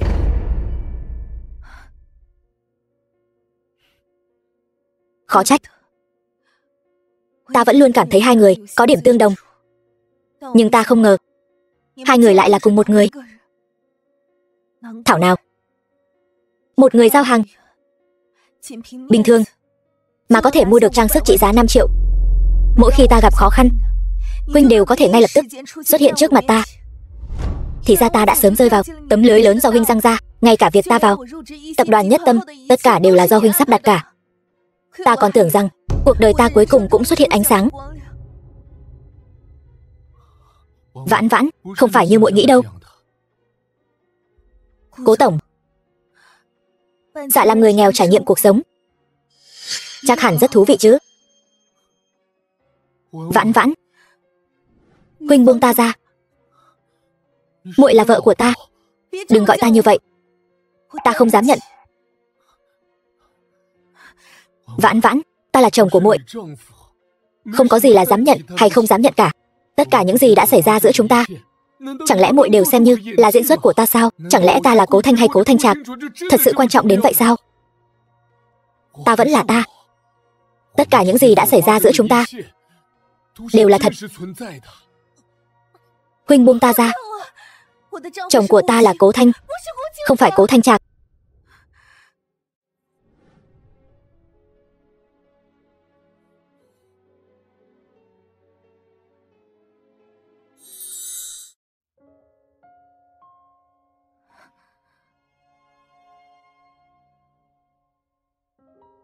Vãn Vãn, ta thật lòng thích muội. Ta thừa nhận, ban đầu ta cũng có thái độ giống như muội, đều nghĩ đến việc kết hôn chớp nhoáng chỉ là để tránh một số phiền phức. Nhưng khoảng thời gian này, qua những lần gặp gỡ, tôi nhận ra mình đã yêu em tha thiết không lối thoát. Dù tôi là ai, tình cảm của tôi dành cho em sẽ không thay đổi. Lý do tôi dùng thân phận người giao hàng để đi xem mắt là bởi vì tôi từng có một quá khứ không mấy tốt đẹp. Tuy tôi là tổng giám đốc của tập đoàn Nhất Tâm, tuy bề ngoài hào nhoáng, nhưng bản thân tôi biết, nếu bỏ đi lớp vỏ bọc này, trong mắt người khác, tôi cũng chỉ là một con chó mất nhà mà thôi. Năm 22 tuổi, cha tôi gặp tai nạn xe hơi. Đúng lúc tôi sắp kế thừa sản nghiệp Cố gia, thì tôi cũng bị người khác hãm hại. Mặc dù cuối cùng tôi vẫn nắm quyền, nhưng khoảng thời gian đó là khoảng thời gian tăm tối nhất cuộc đời tôi. Mọi người đều nghĩ Cố gia chúng tôi sắp suy tàn. Những kẻ từng nịnh hót, xu nịnh tôi đều xa lánh tôi. Thậm chí có người còn quay lại đạp tôi mấy cái. Hóa ra anh cũng từng xa cơ thất thế. Thảo nào anh diễn vai người giao hàng thật đến như vậy.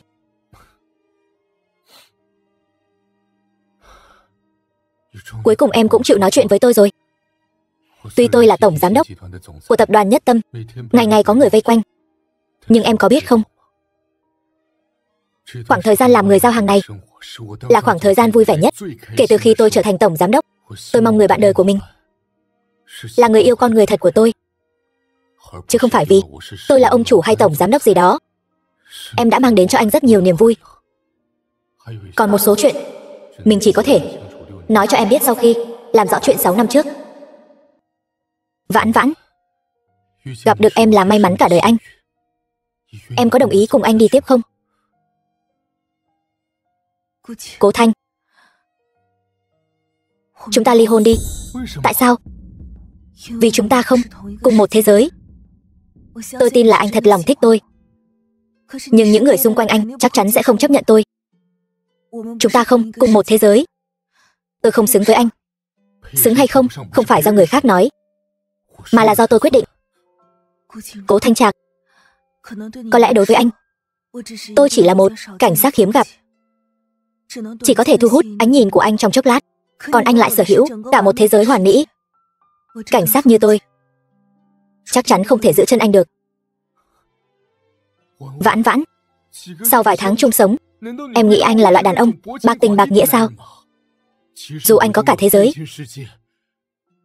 nhưng anh vẫn sẽ dừng chân cả đời trong khoảnh khắc của em. Cố Thanh Trạc, làm phiền anh hãy thoát khỏi thân phận Cố Thanh. Hãy dùng đầu óc của Cố Thanh Trạc suy nghĩ cho kỹ. Những gia tộc hào môn như Cố gia các người làm sao có thể đồng ý một người phụ nữ đầy tai tiếng như tôi gả cho anh chứ? Chuyện này em không cần lo, tôi sẽ. Cố Thanh Trạc, mấy tháng nay chung sống, chúng ta cứ xem như một giấc mộng. Bây giờ tỉnh mộng rồi, chúng ta hãy trở về hiện thực đi. Vãn Vãn, lúc bắt đầu là do em quyết định, nhưng khi nào kết thúc cũng nên để anh quyết định một lần. Anh muốn làm gì? Anh làm gì vậy? Anh thả tôi xuống. Anh muốn đi đâu? Gặp phụ huynh? Ba mẹ? Hai người nghĩ cách đi chứ? Chẳng lẽ cứ để Cố Thanh Trạc trả thù chúng ta như vậy sao? Toàn bộ hợp đồng của Lâm Thị đều bị cậu ta dùng thủ đoạn hợp pháp cắt đứt rồi. Bây giờ nhà cũng phải thế chấp. Nếu không nghĩ cách thì cả Vạn Thành này cũng không còn chỗ dung thân cho chúng ta nữa. Vậy con sẽ phải ra đường sống rồi. Thôi được rồi, con bớt nói vài câu đi. Ba, đều tại ba. Nếu lúc đó ba không nhân từ với Lâm Vãn Vãn như vậy thì làm sao cô ta có cơ hội trả thù chúng ta? Duyệt Duyệt, sao con lại đổ hết lỗi cho ba? Ba vẫn luôn nói với hai người làm việc đừng quá tuyệt tình. Vãn Vãn, nói cho cùng vẫn là người một nhà với chúng ta. Lâm Tụ Thất, ông nói vậy là có ý gì? Ý của ông là chuyện xấu đều do hai mẹ con tôi làm, còn ông là người tốt. Vậy bây giờ ông đi tìm con gái cưng của ông đi, xem cô ta còn nhận ông không. Bà xã, tôi cũng không có ý đó. Bà xem. Ba nhìn lại mình xem. Chúng ta có thể có chút khí phách nam nhi không? Thôi được rồi, nếu không phải tại con làm việc không nên thân lại còn làm hỏng việc thì sự việc làm sao ra nông nỗi này? Rõ ràng con biết Cố Thanh Trạc quen biết Lâm Vãn Vãn mà không nói cho ba mẹ biết. Bây giờ đắc tội với cậu ta rồi thì mới biết đổ lỗi cho ba mẹ. Đó chẳng phải là con muốn lấy lòng Cố Thanh Trạc trước hay sao? Con làm vậy đều là vì Lâm gia chúng ta, hay là thế này? Tôi đi tìm Vãn Vãn cầu xin. Thôi đi, cái bản mặt già của ông đáng giá mấy đồng. Tôi thấy vẫn nên nhanh chóng thu dọn đồ đạc, xem trong nhà còn vàng bạc châu báu gì không. Lát nữa người của ngân hàng đến thì chúng ta phải ra gầm cầu ngủ rồi. Mau dọn dẹp đi.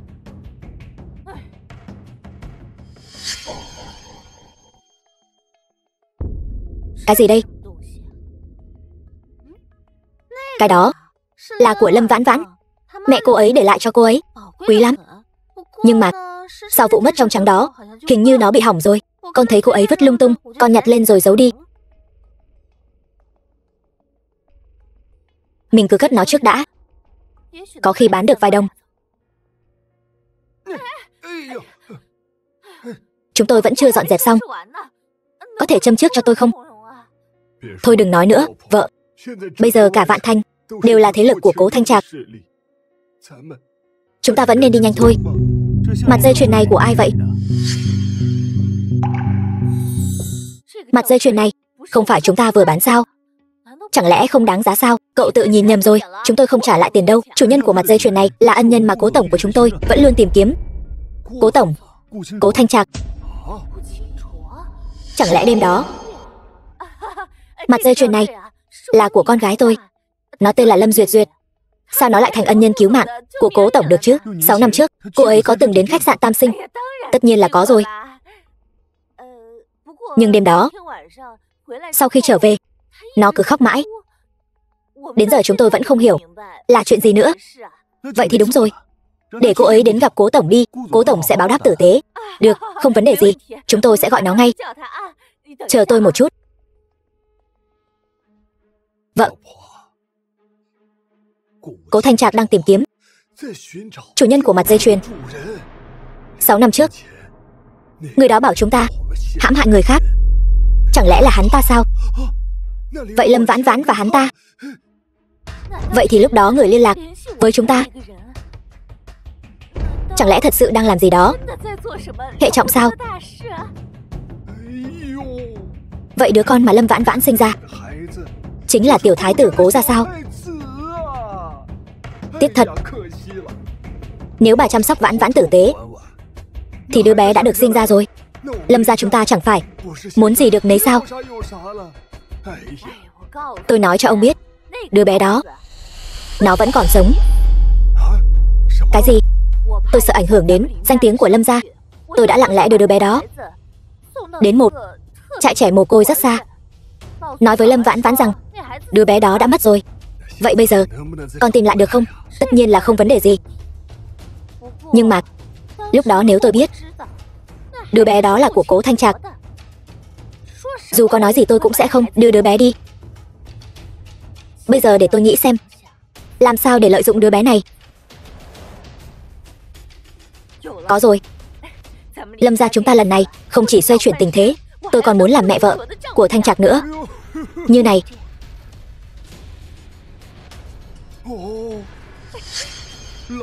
Vợ, nghe theo bà hết. Cố Thanh Trạc, huynh buông ta ra, biệt thự Cố gia. Người điên rồi. Thanh Trạc, còn lại làm ầm ĩ gì nữa vậy? Bà nội, đây là vợ của con, Lâm Vãn Vãn.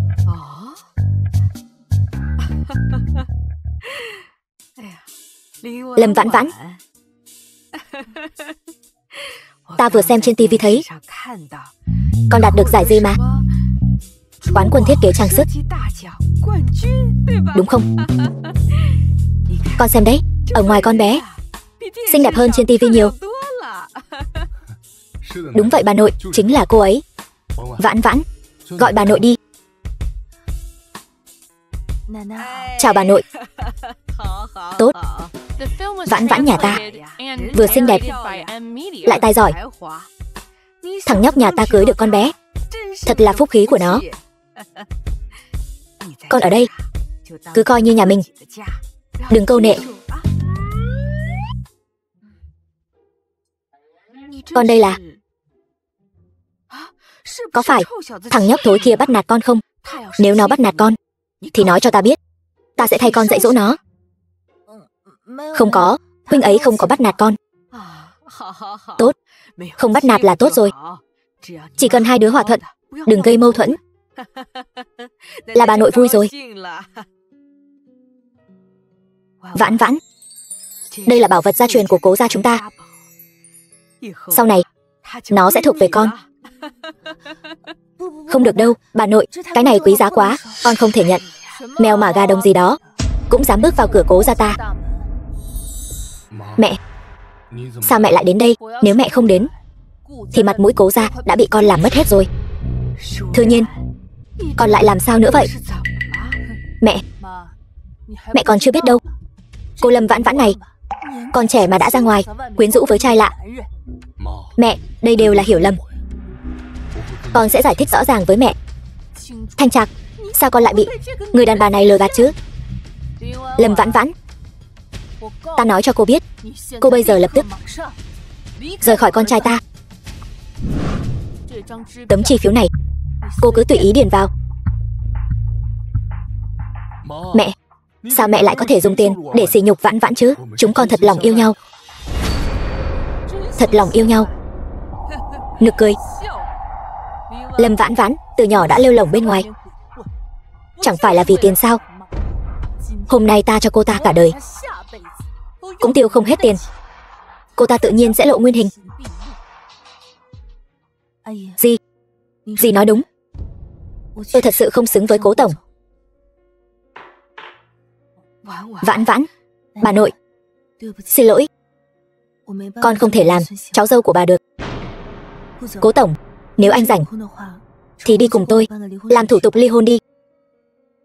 Tôi xin phép không làm phiền nữa. Coi như cô biết điều.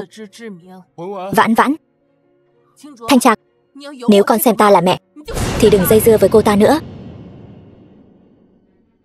Mẹ, nếu mẹ ngăn cản con có được hạnh phúc thật sự thì mẹ có thể không có đứa con trai này.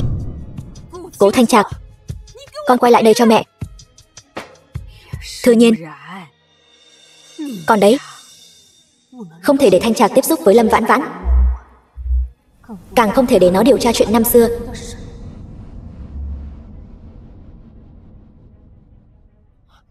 Vãn Vãn, Vãn Vãn, Vãn Vãn,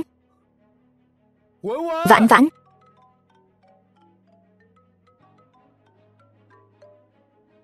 Nói đi, Cố tổng, không xong rồi, dự án trọng điểm ở khu khai phá xảy ra chuyện rồi, mời ngài mau tới xem. Cái gì?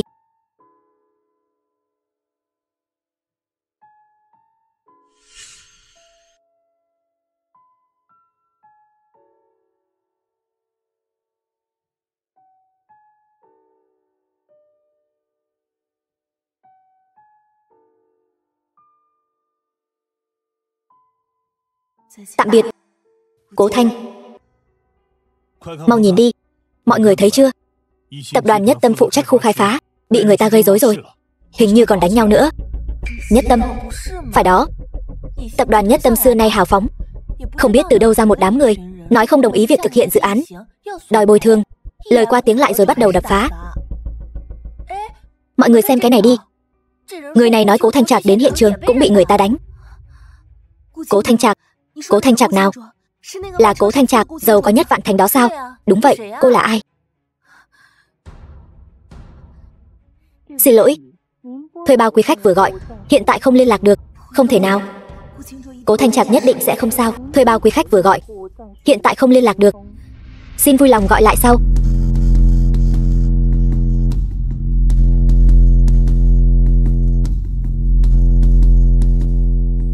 Cố Thanh Trạc, Cố Thanh Trạc.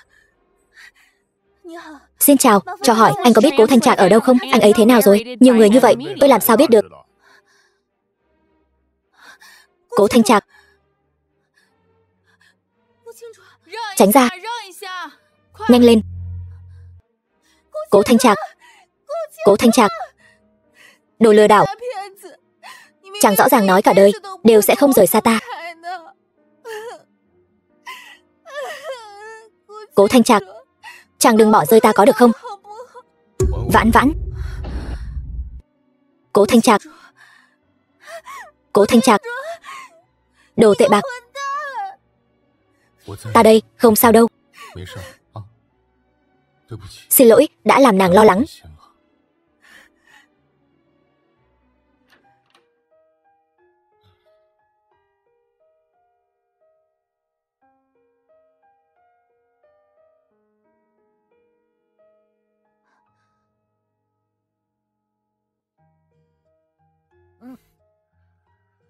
Người ta bẩn quá, ta đi tắm trước.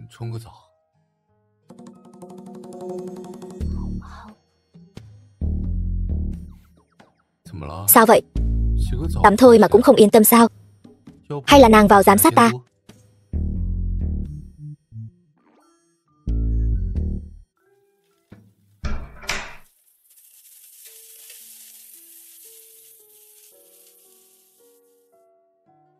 Nếu chẳng có mệnh hệ gì, ta nhất định sẽ hối hận cả đời.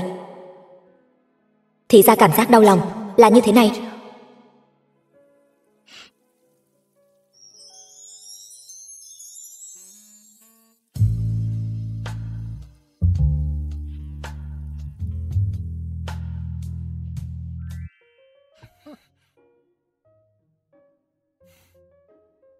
Ban ngày là ai nhất quyết đòi ly hôn, bây giờ lại không thể rời xa ta rồi. Không thể nói như vậy, mau rút lại lời nói đi. Được, rút lại lời nói.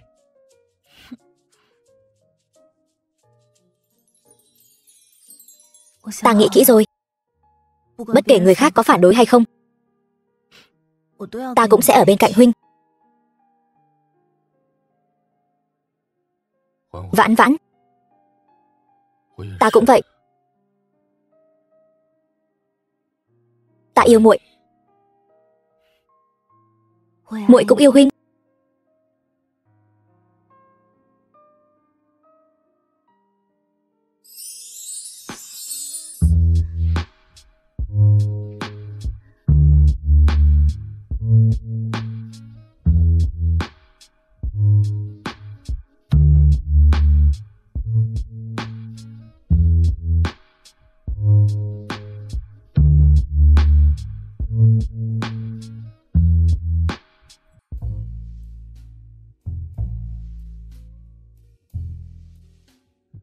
Cảm giác tỉnh dậy nhìn thấy Vãn Vãn như thế này, giống hệt 6 năm trước.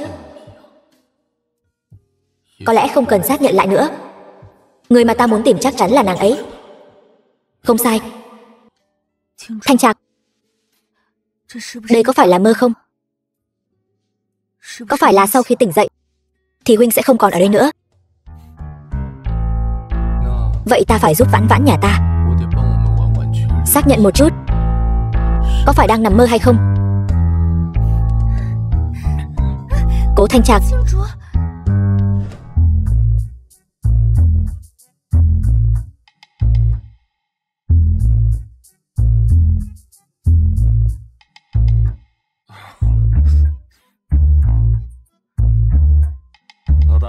lão đại, hôm nay mặt mày tươi tắn thế,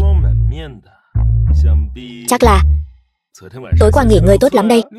Bớt ba hoa với ta, hôm nay tâm trạng ta tốt, có chuyện gì cứ nói. Chuyện khu khai phá ta đã điều tra rõ rồi. Đám người gây rối đó bị một đám người bí mật thuê đến. Còn về việc ai là kẻ giở trò, vẫn chưa dám khẳng định. Ngươi nói có phải là Vương Tổng không? Chuyện chưa điều tra rõ, chúng ta cũng không thể vội đưa ra kết luận. Nhưng mà không sao, bọn chúng nhắm vào ta thì nhất định sẽ lộ ra sơ hở lần nữa. Còn về Vương Tổng đó, cứ cho người giám sát hắn là được. Hãy an ủi những người bị thương và gia đình họ. Chuyện như thế này tuyệt đối không được tái diễn. Ngoài ra, cũng tăng cường an ninh cho công trình đang xây dựng, kiểm soát dư luận, tuyệt đối không để kẻ có mục đích có cơ hội lợi dụng, hiểu chưa? Vâng, Cố Tổng. Còn nữa, chuyện ngài bảo tôi điều tra, tôi cũng đã điều tra ra. 6 năm trước, Lâm Vãn Vãn bị hãm hại chính là ở khách sạn Tam Sinh. Nhưng mà camera giám sát của khách sạn đã bị ai đó cố tình xóa. Quả nhiên đúng như ta đoán, người đêm đó xác nhận chính là Vãn Vãn. Được rồi, bảo người bên dưới không cần điều tra nữa, ta đã biết là ai rồi. Người đó chính là... Chúc mừng Cố Tổng, tìm được người phụ nữ của 6 năm trước rồi. Nàng ta đã sinh hạ tiểu thiếu gia của Cố gia. Cái gì? Người phụ nữ 6 năm trước đó? Đúng vậy, Cố Thanh Trạc. 6 năm trước, tôi và bạn bè đến khách sạn Tam Sinh tụ tập, bị kẻ xấu chuốc thuốc mê. Tỉnh dậy thì phát hiện mình ở trong phòng 1288. Bên cạnh lại chẳng có ai. Số phòng 1288 thì đúng rồi.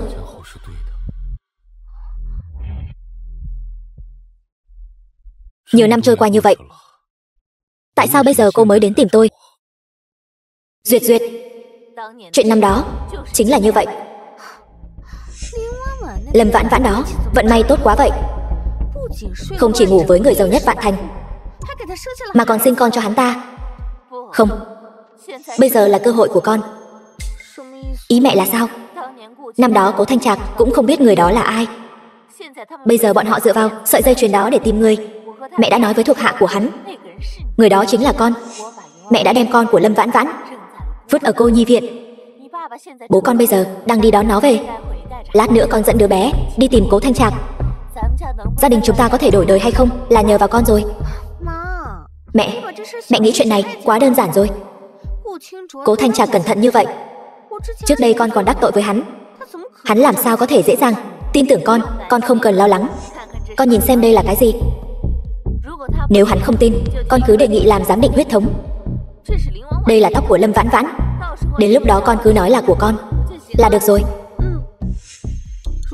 Nếu không phải trợ lý của anh nhận ra sợi dây chuyền trên người tôi cũng sẽ không biết người đó chính là anh. Cố tổng, tôi ở tiệm cầm đồ tìm thấy sợi dây chuyền đó, hỏi thăm một hồi mới biết được đó là của Lâm Duyệt Duyệt tiểu thư, từ nhỏ đã đeo trên người. 6 năm trước, tôi mới 18 tuổi. Xảy ra chuyện như vậy, tôi căn bản không dám nói với người nhà, liền một mình ra nước ngoài du học. Nhưng tôi lại phát hiện tôi có thai.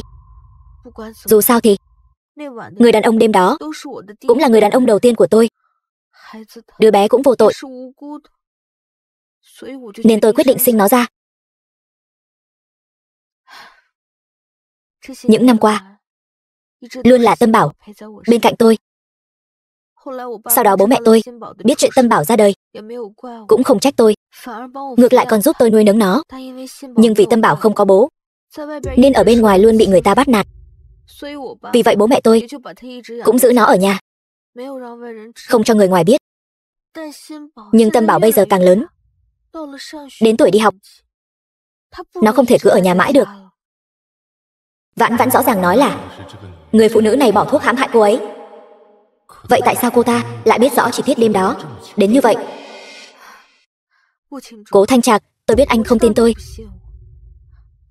nhưng Tâm Bảo không thể không có bố.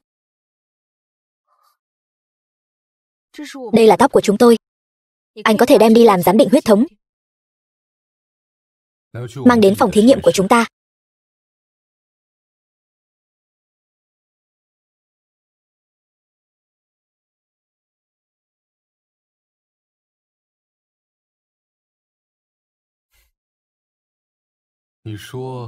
Con nói con tên là Tâm Bảo. Ba, đứa bé Tâm Bảo này lại khiến mình cảm thấy vô cùng thân thiết. Có chuyện gì vậy? Cười vui thế. Vì Tâm Bảo cuối cùng cũng được gặp ba rồi.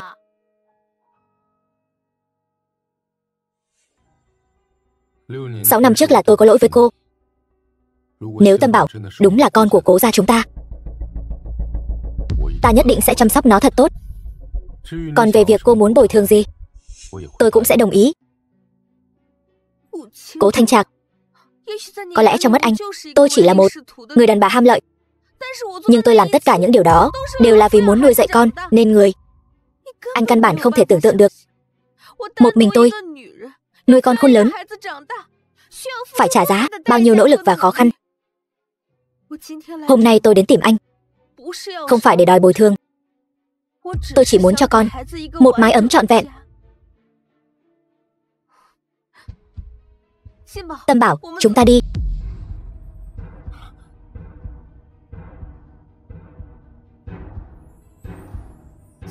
Tâm Bảo, ba bận rồi, chúng ta đi thôi. Ngoan nào.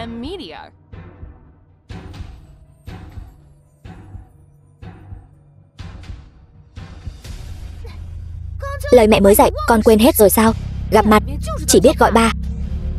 Mẹ, lần sau con sẽ nghe lời mẹ. Mẹ đừng bỏ con. Vậy mới được chứ. Lần sau gặp mặt thì bảo ba con cưới mẹ, nghe rõ chưa? Nghe rõ rồi. Đi thôi. Ông xã, anh xem tiền thưởng cuộc thi của em đã được chuyển rồi này. Em định dùng số tiền này để mở văn phòng làm việc. Nếu cứ mãi ở công ty, chắc chắn sẽ có lời ra tiếng vào. Cố tổng, kết quả giám định quan hệ cha con đã có rồi. Tâm bảo đúng là con của ngài và Lâm Duyệt Duyệt.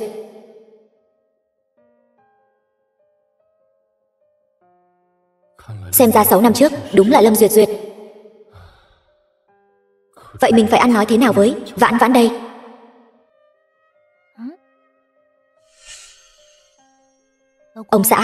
Ông xã, anh đang nghĩ gì vậy? Bất kể sự thật 6 năm trước là gì, sau này mình cũng sẽ ở bên Vãn Vãn. Chuyện của Lâm Duyệt Duyệt phải nhanh chóng giải quyết ổn thỏa. Tốt nhất là đừng để Vãn Vãn biết, kẻo lại thêm rắc rối. Tôi đang nghĩ đến chuyện chúng ta tổ chức lại đám cưới. Nếu khó quá thì thôi không tổ chức nữa. Sao được chứ? Tôi muốn nói cho tất cả mọi người biết em là vợ của Cố Thanh Trạc tôi. Nhưng mà mẹ anh vẫn chưa chấp nhận em. Không sao cả, bà nội rất thích em mà.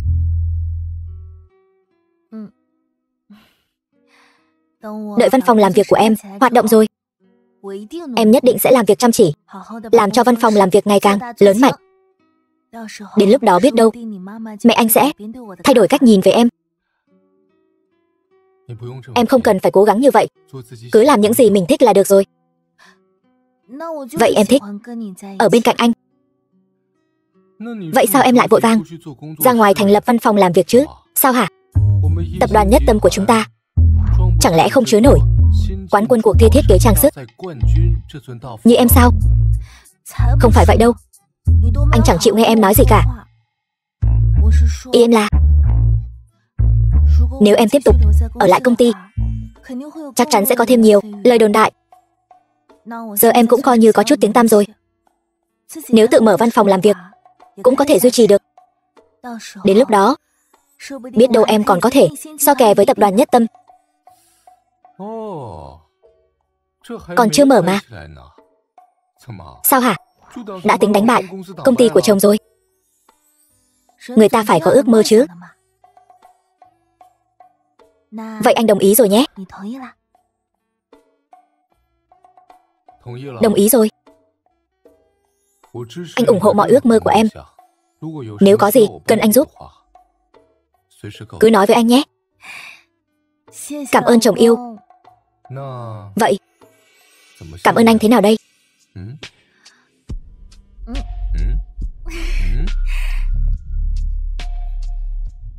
Cái này không hợp để cảm ơn anh. Chúng ta đổi chỗ khác đi.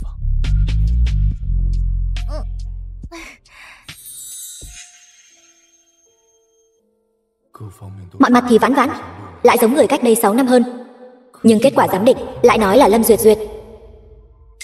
Chẳng lẽ cô ta giở trò gì sao?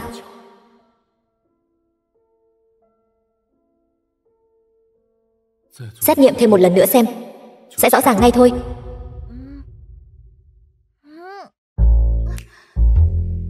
Anh làm gì vậy? Giật tóc em làm gì? Đau quá. Có sợi tóc bạc. Có sợi tóc bạc. Trời ơi, em mới 24 tuổi mà đã có tóc bạc rồi. Anh xem giúp em, còn nữa không? Hết rồi.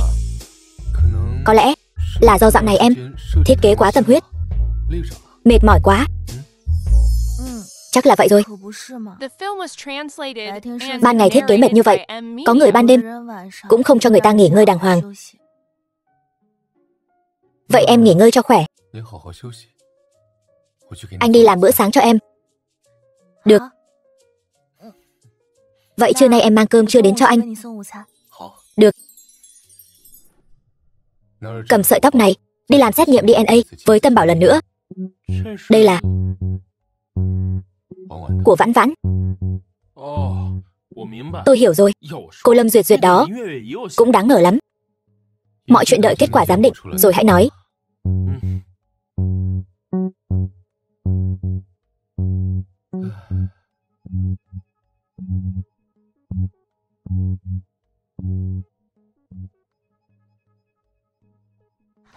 Ba. Tâm Bảo ngoan. Kết quả giám định có rồi. Có rồi. Tâm Bảo đúng là con của tôi.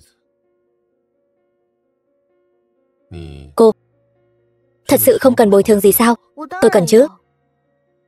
Tôi muốn anh cho tôi và Tâm Bảo một mái ấm trọn vẹn. Ba cưới mẹ đi. Con cũng muốn giống như trên tivi, đi công viên chơi với ba mẹ.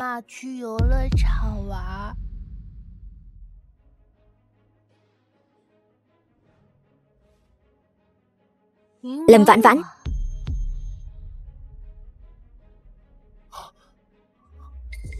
Vãn Vãn. Cố Thanh Trạc, sao anh còn dính dáng với cô ta nữa? Lẽ nào anh không cần tôi và Tâm Bảo nữa sao? Cô ta nói thật sao? Thằng bé thật sự là con của hai người. Vãn Vãn, nghe anh nói. Buông tôi ra. Lâm Vãn Vãn, cô đối với Cố Thanh Trạc hung dữ như vậy làm gì? Năm đó sau khi cô bỏ nhà ra đi, đứa nhỏ này vẫn luôn ở Lâm gia. Chỉ là bây giờ tôi mới biết được nó là con của tôi và Thanh Trạc. Nhưng nếu Thanh Trạc vẫn lựa chọn cô, vậy tôi và Tâm Bảo đi là được.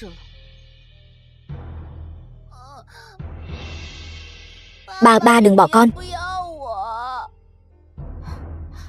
Tâm Bảo, không có ai cần mẹ con mình nữa, chúng ta đi. Khoan đã. Tâm Bảo là con của tôi, cô để thằng bé lại đây cho tôi. Vậy nó thật sự là con của anh? Đúng vậy. Vậy tôi là gì? Tất cả những chuyện giữa chúng ta là cái gì? Trò cười sao? Được. Nếu hai người đã có con với nhau rồi, vậy tôi chúc hai người hạnh phúc. Vãn Vãn. Ba, cô ta là ai vậy? Cô ta trông kỳ lạ quá. Tâm Bảo ngoan, ba sẽ quay lại ngay. Vãn Vãn. Vừa rồi con làm tốt lắm. Nhớ kỹ người phụ nữ xấu xa vừa rồi. Cô ta không muốn bà ở bên con, muốn con quay lại cô nhi viện. Hiểu chưa? Người phụ nữ đó thật sự là người xấu sao? Nhưng cô ta ghét Tâm Bảo như vậy, lại không đánh Tâm Bảo. Nhóc con, mẹ nói con có nghe không? Mẹ ơi, Tâm Bảo nhớ rồi. Như vậy mới đúng chứ. Lần sau gặp lại người phụ nữ xấu xa đó, con nên làm gì? Tâm Bảo sẽ đuổi người phụ nữ xấu xa đó đi, không cho cô ta đến gần ba. Ngoan lắm. Vãn Vãn, đừng qua đây. Vãn Vãn.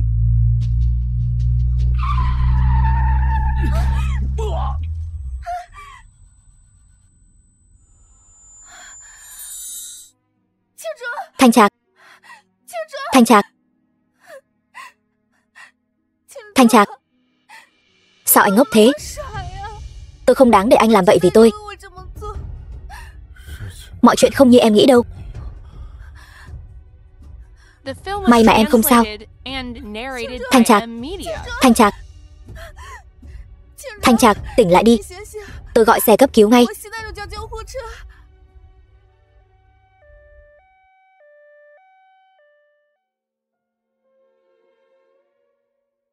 Xin lỗi Thanh Trạc.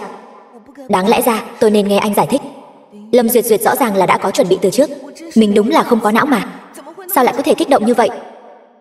Nếu bình tĩnh lại, tìm hiểu rõ sự thật, có lẽ tất cả những chuyện này đã không xảy ra. Thanh Trạc, xin anh nhất định phải không sao. Ông trời ơi, xin hãy để Cố Thanh Trạc bình an vô sự. Lâm Vãn Vãn tôi nguyện dùng cả đời sau sống cô độc để đổi lấy sự bình an cho Cố Thanh Trạc lần này. Bác sĩ, anh ấy rốt cuộc thế nào rồi? Tình hình cụ thể ta cũng không rõ, ca phẫu thuật vẫn đang tiến hành. Nhưng mà tình hình của bệnh nhân quả thực không tốt lắm, ta phải vào đó ngay.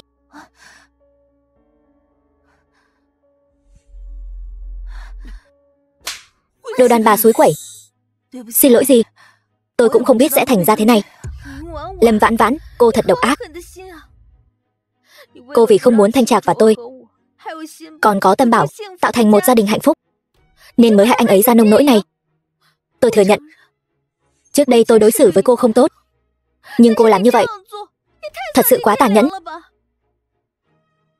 Đồ đàn bà xấu xa, trả ba lại cho con.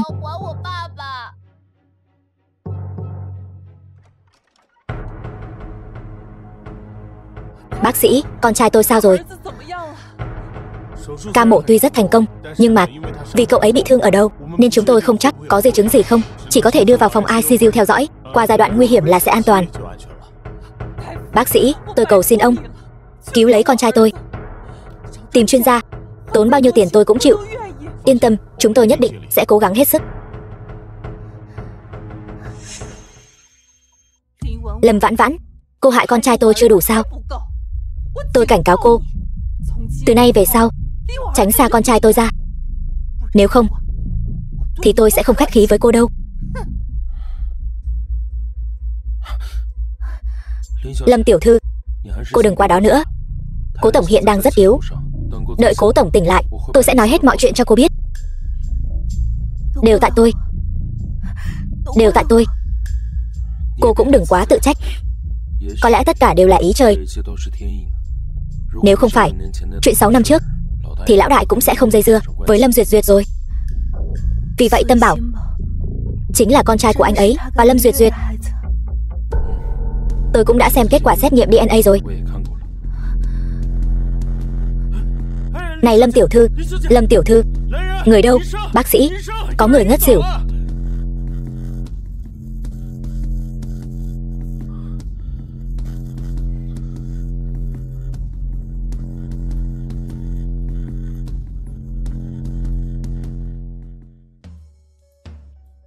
Tôn tiên sinh, mẫu vật sáng nay đã có kết quả rồi. Kết quả cho thấy Lâm Vãn Vãn và Tâm Bảo có quan hệ huyết thống với nhau. Cái gì?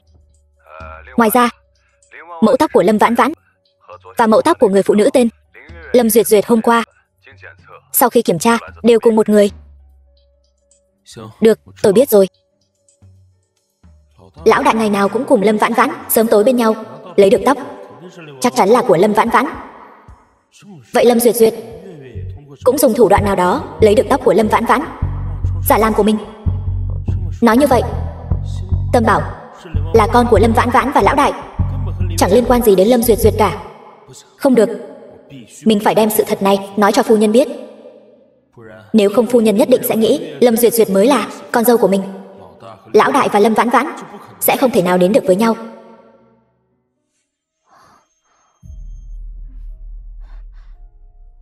Dì ơi, dì yên tâm, Thanh Trạc là người tốt, sẽ luôn được trời phù hộ, nhất định sẽ ổn thôi.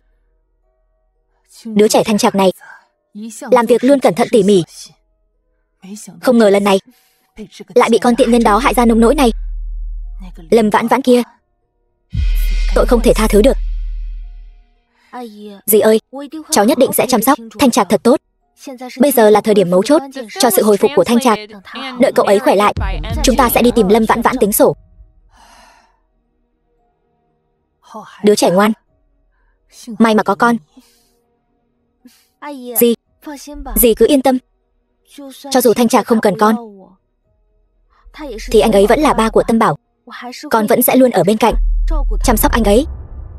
Làm gì có chuyện đó. Cố gia chúng ta vẫn rất phải đạo. Con đã nối dõi tông đường cho cố gia, là đại công thần của cố gia chúng ta. Đợi Thanh Trạc khỏe lại, ta sẽ bù đắp hôn lễ cho con. Chỉ cần dì vẫn nhận cháu trai này thì con không sao cả. Tâm Bảo, gọi bà nội đi. Bà nội ngoan lắm. Làm gì mà hốt hoảng vậy? Phu nhân, tôi có chuyện quan trọng muốn nói với phu nhân. Vậy hai người về trước đi. Đi.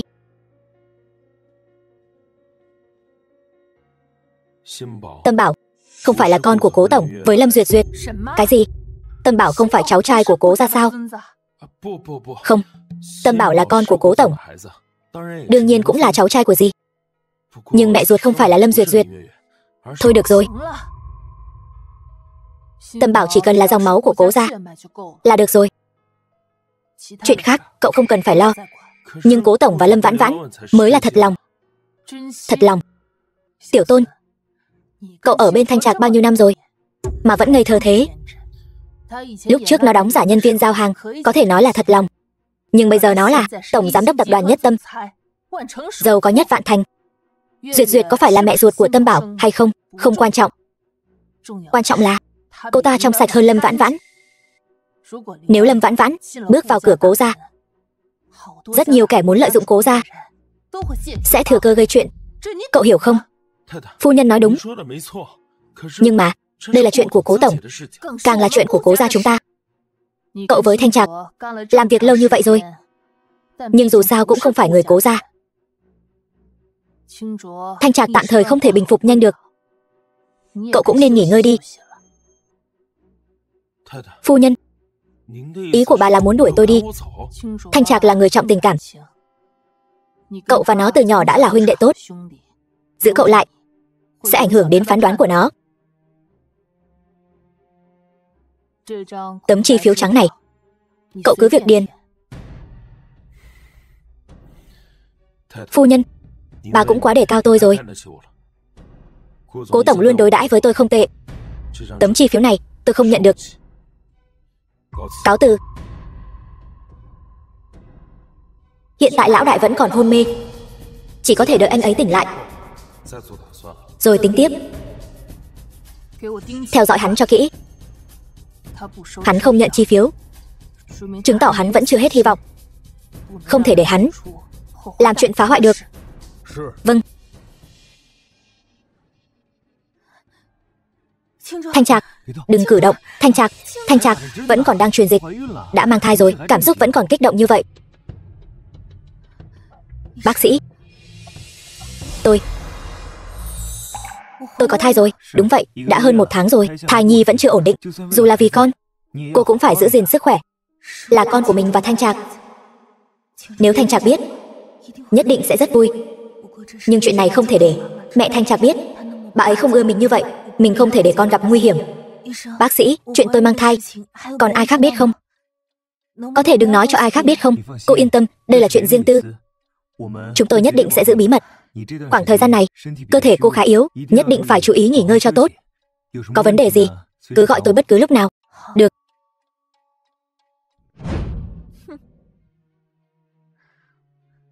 Lâm Duyệt Duyệt, cô đến làm gì?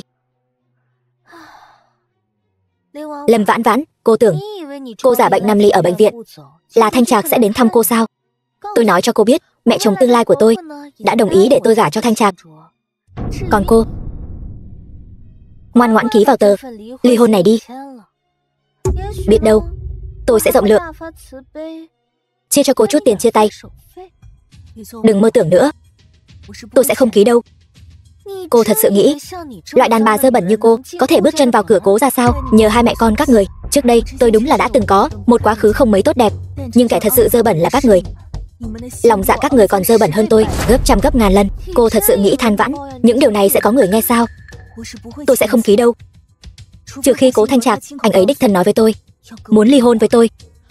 Tôi chính là con dâu được Cố gia đích thân chọn đấy. Tôi muốn cô ly hôn. Thanh Trạc sẽ không nói giúp loại đàn bà dễ dãi như cô đâu. Người hãy từ bỏ ý định đó đi. Đàn bà dễ dãi, theo đúng nghĩa luật pháp thì ta mới là vợ hợp pháp của Cố Thanh Trạc. Đàn bà dễ dãi là để hình dung ngươi đấy. Ngươi thật là ngoan cố mà. Lâm Vãn Vãn là ai giả nhân giả nghĩa nói bản thân mình không xứng với Thanh Trạc. Sao hả? Bây giờ lại giả bộ không nổi nữa rồi. Lâm Vãn Vãn, ta nói cho ngươi biết, con dâu của ta chỉ có thể là Duyệt Duyệt. Bất kể ngươi có mục đích gì, tốt nhất là ký nhanh vào đơn ly hôn đi. Nếu không, ngươi sẽ không nhận được 1 đồng nào đâu. Ta nói lại lần nữa, trừ khi Cố Thanh Trạc đích thân nói với ta. Nếu không ta sẽ không ký đâu. Kính rượu mà không uống thì phạt rượu. Lâm Vãn Vãn, ta sẽ khiến ngươi hối hận.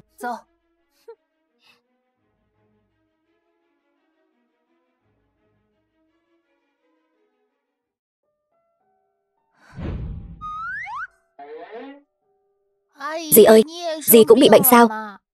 Đứa nhỏ này sao lại tự mình đến đây? Lẽ nào lại là Lâm Duyệt Duyệt sai khiến? Dì ơi, xin lỗi, Tâm Bảo trước đây không nên đánh dì. Nhưng Tâm Bảo phải nghe lời mẹ. Cái bánh ngọt nhỏ này ngon lắm. Tâm Bảo không nỡ ăn, nên tặng cho dì ăn. Kỳ lạ là cậu bé là con của Lâm Duyệt Duyệt. Lẽ ra tôi phải ghét cậu ta mới đúng. Nhưng tại sao lại vô thức muốn đến gần cậu ta? Dì không thích ăn sao? Dì ơi, Tâm Bảo là đứa trẻ hư. Không, dì rất thích. Tốt quá rồi, dì không trách Tâm Bảo nữa chứ? Vậy cháu có thể nói cho dì biết mẹ cháu đã nói gì với cháu không? Bởi vì ai cho con chạy đến đây? Đau mẹ. Nó là con của ngươi mà. Sao ngươi có thể đối xử với nó như vậy? Chỉ vì nó là con của tôi, nên tôi muốn làm gì thì làm. Cục cưng còn không mau lại đây. Được thôi, bây giờ con dám không nghe lời rồi, phải không? Con hãy suy nghĩ cho kỹ đi. Lại đây. Mẹ ơi, đừng bỏ con. Con của Lâm Duyệt Duyệt. Lẽ ra mình không nên lo làm gì. Nhưng tại sao nhìn thấy những điều này, mình lại thấy khó chịu trong lòng. Thôi bỏ đi, điều quan trọng bây giờ là giữ được thai nhi trong bụng an toàn. Con trai, con tỉnh rồi. Có thấy khó chịu ở đâu không? Hôm qua là ai đã đưa tôi vào bệnh viện vậy? Tôi đau đầu quá. Thư ký Tôn đâu? Tôi đi tìm bác sĩ. Bắt được kẻ hạ độc con chưa? Hạ độc? Ai hạ độc con? Ta nhớ hôm qua con ở khách sạn Tam Sinh. Chẳng phải bị người ta bỏ thuốc sao? Hôm qua mà con nói là năm nào? Dĩ nhiên là năm 2018 rồi. Bác sĩ, ông mau xem giúp. Con trai tôi hình như mất trí nhớ rồi. Bệnh nhân hồi phục tốt, đầu không bị bầm tím, cũng không bị va đập mạnh. Theo lý mà nói thì không nên mất trí nhớ. Mất trí nhớ? Thanh Trạc, thật ra bây giờ là năm 2024 rồi. Tạm thời chưa tìm ra nguyên nhân. Tôi đề nghị trước tiên cứ quan sát thêm. Có thể là do bị kích động. Đợi hồi phục lại là được. Cũng có khả năng cả đời cũng không hồi phục được. Dù sao thì não người là một cơ quan rất phức tạp. Mất trí nhớ? Mất trí nhớ giờ phải làm sao? Con gái ngốc. Mất trí nhớ cũng tốt. Mất trí nhớ rồi, nó sẽ không nhớ Lâm Vãn Vãn nữa. Thanh Trạc, ta sẽ chăm sóc chàng thật tốt, ở bên cạnh chàng. Mẹ, bọn họ là vợ và con của con đó. Con đã kết hôn rồi sao? Đúng vậy. Chuyện này nói ra thì dài. 6 năm trước, tức là năm 2018, con quả thật bị người ta bỏ thuốc hãm hại. Là Duyệt Duyệt nhẫn nhục cứu con. Sau đó hai người kết hôn, còn sinh Tâm Bảo, đứa trẻ ngoan ngoãn này nữa. Chàng không nhớ ta sao? Ta là Duyệt Duyệt đây. Đây là Tâm Bảo, con của chúng ta, năm nay 5 tuổi rồi. Chàng yên tâm, ta và Tâm Bảo sẽ luôn ở bên chàng. Chàng nhất định sẽ khỏi. Tại sao ta lại vô thức tránh né nàng ta? Đứa trẻ này trông có vẻ thân thiết hơn người phụ nữ này nhiều. Mẹ, con muốn xem giấy đăng ký kết hôn của chúng con. Cái thằng này, ngay cả mẹ cũng không tin. Mẹ còn gạt con sao? Ta bây giờ sẽ cho người đi lấy giấy chứng nhận cho con. Không cần, để thư ký Tôn đi lấy là được. Thư ký Tôn, cậu ấy đã từ chức rồi. Từ chức? Sao cậu ấy lại từ chức được? Vốn ta cũng không muốn nói với con. Cậu ấy trước đây lén lút liên lạc với công ty khác, bị con biết được. Cậu ấy ngại ở lại nữa, liền rời khỏi Vạn Thành, đến nơi khác phát triển rồi. Sao có thể? Tiểu Tôn quen biết ta lâu như vậy, không phải người như vậy. Mẹ, điện thoại của con đâu? Ở đây. Điện thoại cũ của con đó vì tai nạn xe đã bị cán nát rồi. Cái điện thoại mới này con cứ dùng tạm đi. Bây giờ con phải nghỉ ngơi cho khỏe.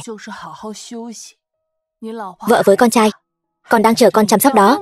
Ba, Tâm Bảo muốn ba mau khỏe lại.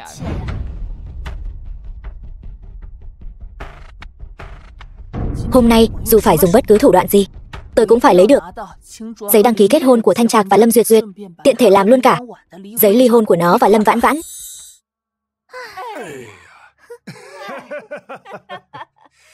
Đúng là trời giúp Lâm gia ta rồi. Cố Thanh Trạc lúc này lại mất trí nhớ. Tôi biết ngay Lâm gia chúng ta sẽ không thua. Thôi đi, nếu không có tôi và Duyệt Duyệt thì Lâm Tụ Thất ông còn không biết đang ngủ ở gầm cầu nào đâu. Đúng, đúng rồi vợ, tất cả đều nhờ vào em. Ba, còn có con nữa. Bây giờ con chính là cố phu nhân do cố gia chỉ định. Ba cũng phải tôn trọng con một chút chứ. Không vấn đề gì, cố thiếu phu nhân. Đúng rồi Duyệt Duyệt, nói với con một chuyện nghiêm túc. Bây giờ con và cố Thanh Trạc rốt cuộc ở chung thế nào rồi? Mẹ đừng nhắc tới nữa. Nếu không có Tâm Bảo ở đó thì anh ấy căn bản không thèm để ý đến con. Vậy thì con phải nhanh tay lên đấy. Nhân lúc nó đang mất trí nhớ, mau chóng giữ lấy nó đi. Chờ con và nó có con của mình rồi thì sẽ không cần phải nuôi đứa bé do Lâm Vãn Vãn sinh ra nữa. Mẹ tưởng con không muốn sao? Bây giờ tuy anh ấy mất trí nhớ, nhưng đối với con vẫn rất lạnh nhạt. Con biết làm thế nào? Đàn ông đối với đàn bà chẳng qua cũng chỉ có chút tâm tư đó thôi. Con cứ chờ nó tĩnh dưỡng cơ thể khỏe lại rồi thì dùng chút thủ đoạn nhỏ với nó, giống như năm xưa chúng ta đã làm với Lâm Vãn Vãn, chẳng phải được rồi sao? Nhưng mà mẹ làm như vậy, mẹ của cố Thanh Trạc sẽ... Con đã có con với cậu ta rồi, cậu ta còn có thể nói gì nữa? Cố gia đề phòng mình đúng là nghiêm ngặt thật. Nhiều ngày rồi mà vẫn chưa tìm được cố Thanh Trạc ở đâu. Nói không chừng đã chuyển sang bệnh viện khác rồi. Thanh Trạc, anh nhất định phải bình an. Thanh Trạc, Thanh Trạc. Tốt quá rồi, anh không sao rồi. Xin lỗi, em sai rồi. Trước đây đều là do em quá tùy hứng khiến anh bị thương. Em suýt nữa đã hối hận cả đời. Cô là ai vậy? Tôi là Lâm Vãn Vãn. Em là Thanh Trạc. Thanh Trạc, cô ta là chị tôi, vừa bị bệnh, cũng đang nằm viện ở đây. Lâm Vãn Vãn, tôi vẫn gọi cô một tiếng chị thì xin cô tự trọng. Xin cô đừng đến quấy rầy tôi và Thanh Trạc nữa, làm hại anh. Thanh Trạc, không phải như cô ta nói. Thanh Trạc, chúng ta đi thôi. Thanh Trạc, năm đó chính là cô ta bất chấp tình tỉ muội mà hạ độc ta. Nhưng ta cũng vì chuyện này gặp được anh, tri kỷ cả đời của ta. Sau này chúng ta đừng giao du với cô ta nữa, cũng đừng so đo với cô ta nữa được không? Chẳng lẽ là cô ta hạ độc Lâm Duyệt Duyệt? Nghĩ đến những điều này, đầu ta lại đau quá. Lâm tiểu thư, xin tự trọng. Cố gia chúng tôi luôn đối xử tốt với mọi người, chuyện trước kia sẽ không so đo nữa. Nhưng nếu cô còn tiếp tục không biết liêm sỉ, bám giết không tha, tôi sẽ dùng pháp luật cho cô biết hậu quả. Duyệt Duyệt, đưa chồng con đi. Vâng, cố phu nhân. Vâng, mẹ. Tôi tự đi được. Vậy anh đi từ từ thôi. Lâm Duyệt Duyệt rõ ràng là vợ trên giấy đăng ký kết hôn của mình, nhưng tại sao mình lại bài xích sự thân mật của cô ấy như vậy? Chắc là do mất trí nhớ rồi. Đợi khôi phục trí nhớ sẽ ổn thôi. Lâm Vãn Vãn, cô thật không biết xấu hổ. Thanh Trạc không thèm để ý đến cô nữa, cô còn quyến rũ nó. Thanh Trạc, anh ấy không nhớ mình nữa rồi. Thanh Trạc đã đồng ý ly hôn với cô rồi. Cô tự lo liệu đi.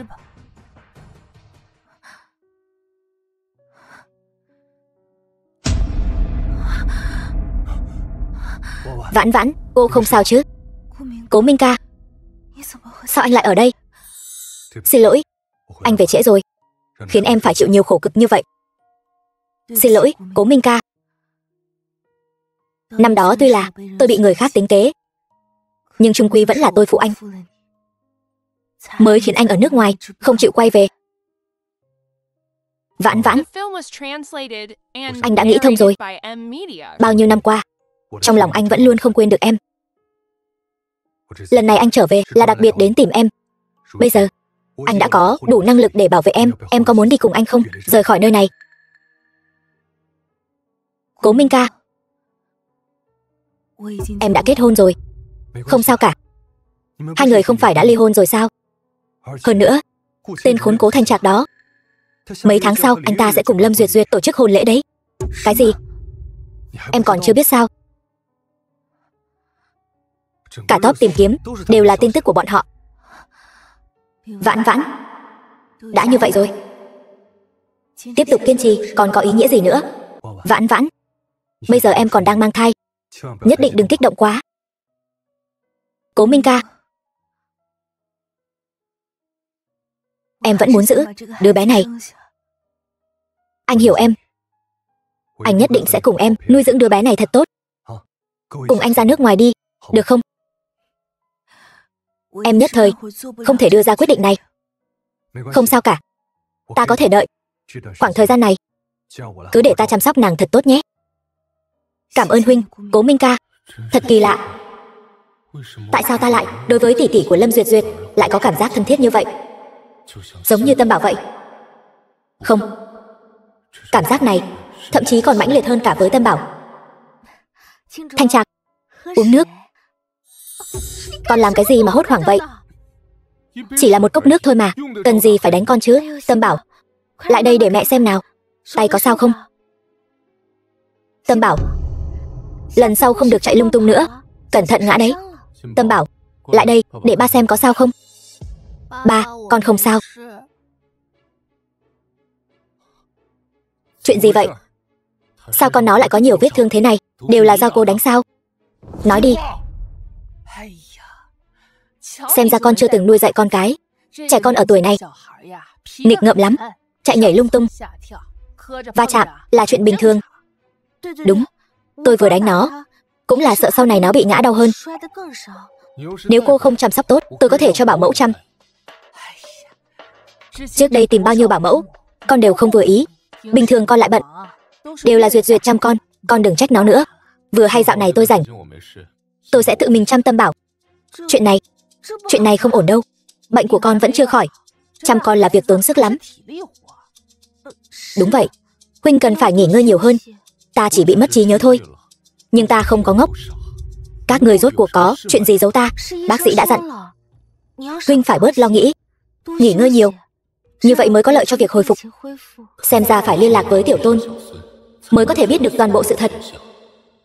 Nhưng bọn họ lại tìm mọi cách ngăn cản ta. Vậy là đúng rồi. Thanh Trạc, con đừng nghĩ nhiều nữa, nghỉ ngơi cho khỏe đi. Cố gắng trước hôn lễ hồi phục sức khỏe. Hôn lễ gì?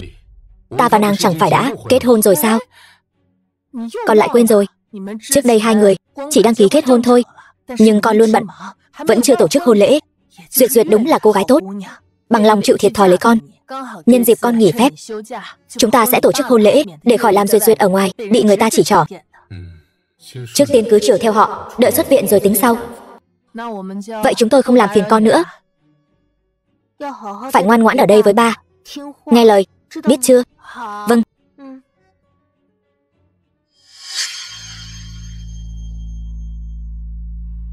Chuyện trước kia ta không truy cứu. Có phải cô là mẹ của Tâm Bảo không? Ta cũng không quan tâm, nhưng Tâm Bảo là cháu ruột của ta. Nếu cô còn đối xử với nó như vậy thì cô cút khỏi Cố gia cho ta. Mẹ, con biết lỗi rồi, con không dám nữa đâu. Tự lo liệu đi. Mụ gia đáng ghét. Đợi làm đám cưới xong, mang thai con của Thanh Trạc, bà với cái thứ con hoang đó, ta đều sẽ từng bước loại bỏ. Ba, chúng ta cùng đi thăm dì được không? Dì? Dì nào? Con đưa bà đi.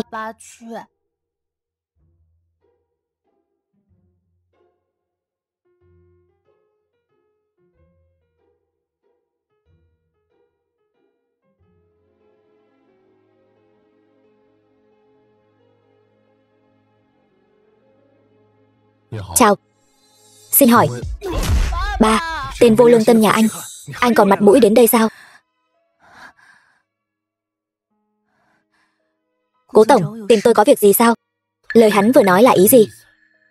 Cái gì mà tôi là kẻ phụ tình? Chúng ta quen nhau sao? Dĩ nhiên là chúng ta quen nhau rồi.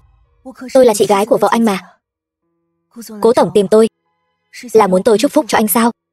Tiếc là tôi mấy hôm nữa sẽ xuất ngoại, không có phúc phận tham dự đám cưới của hai người rồi.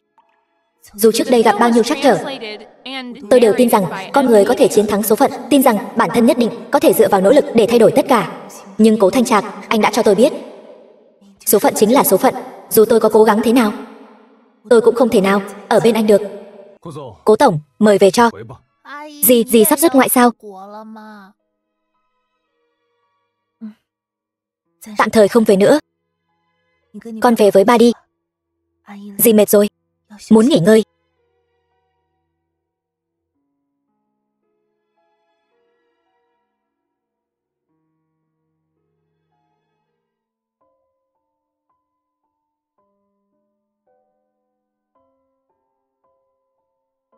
Cố Minh ca, em đã nghĩ kỹ rồi.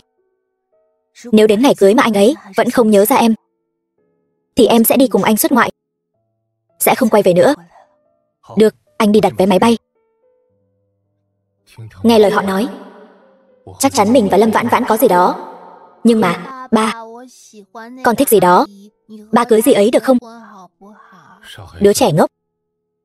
Nói gì ngốc vậy? Con đã có mẹ rồi. Tâm Bảo cảm thấy bà ấy không phải mẹ con. 3 tháng sau. Đi thôi, còn 2 tiếng nữa máy bay sẽ cất cánh. Vậy là cuối cùng số phận vẫn sắp đặt cho mình rời đi.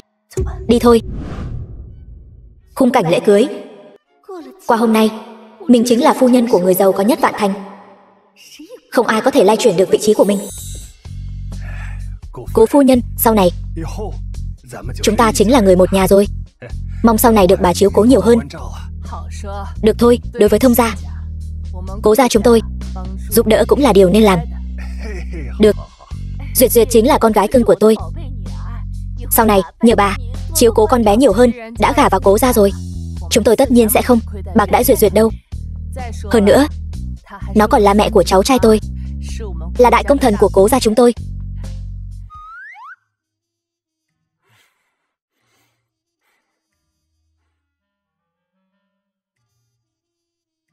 Anh, việc này để em làm thay anh cho. Anh đi nghỉ ngơi đi, hiểu chuyện ghê. Vậy lát nữa em cứ theo yêu cầu của người dẫn chương trình mà đổi slide ảnh là được. Anh đi thong thả nhé.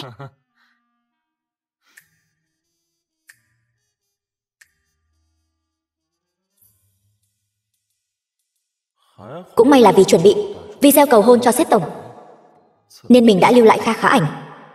Cố Thanh Trạc tiên sinh, anh có đồng ý Lâm Duyệt Duyệt tiểu thư trở thành vợ của anh không? Tương lai, dù bệnh tật hay khỏe mạnh, dù nghèo khó hay giàu sang, anh đều sẽ yêu thương cô ấy, chăm sóc cô ấy cho đến cuối đời hay không? Thanh Trạc, chuyện gì vậy? Mất điện rồi sao? Chỉ đèn tắt thôi, còn lại không sao cả. Mọi người mau nhìn màn hình lớn kia, đó chẳng phải là ảnh chụp chung của Cố tổng sao? Kỳ lạ thật, người phụ nữ bên cạnh anh ta là ai vậy? Không phải cô dâu. Ai làm chuyện này vậy? Tắt nó đi cho tôi. Người phụ trách hôn lễ đâu? Sao lại thế này? Làm ăn kiểu gì vậy? Lão đại, lão đại, vợ thật của anh, người phụ nữ đã cứu anh 6 năm trước, còn là mẹ của Tâm Bảo, chính là Lâm Vãn Vãn đó. Bọn họ vì lợi ích của mình mà lừa gạt anh đó. Tiểu Tôn, cậu nói gì vậy? Lão đại, anh nhất định phải nhớ lại, phải là chính mình đó. Cái thứ nói nhăng nói cuội này, lôi ra ngoài cho tôi. Khoan đã.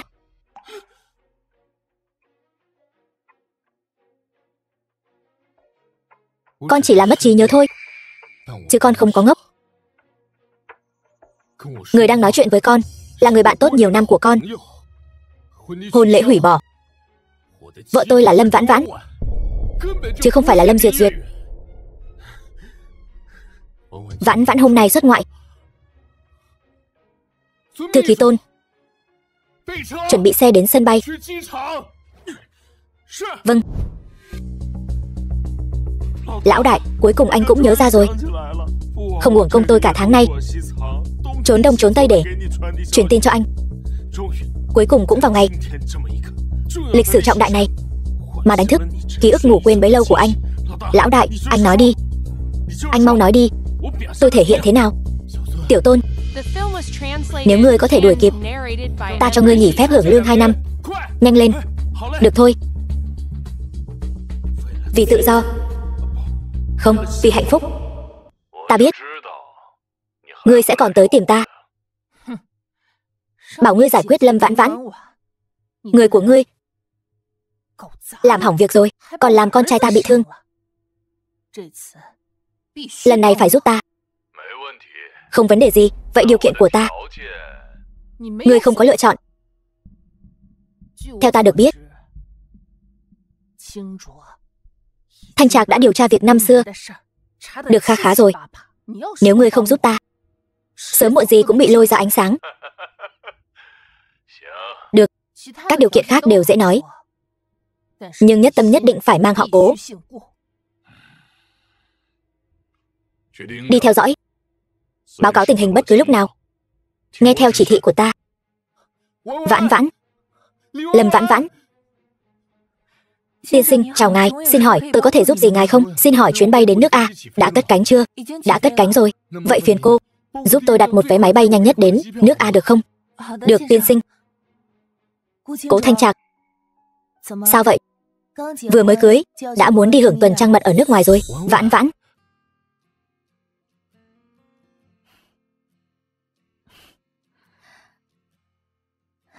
Xin lỗi, Vãn Vãn.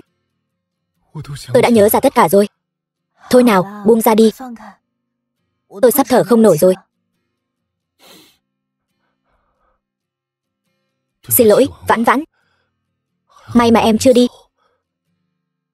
Nếu không anh sẽ hối hận cả đời. Không phải chứ? Không phải. Đường đường là tổng giám đốc Nhất Tâm lại khóc trước mặt mọi người. Nếu để nhân viên của anh thấy, chắc chắn sẽ cười rụng răng mất.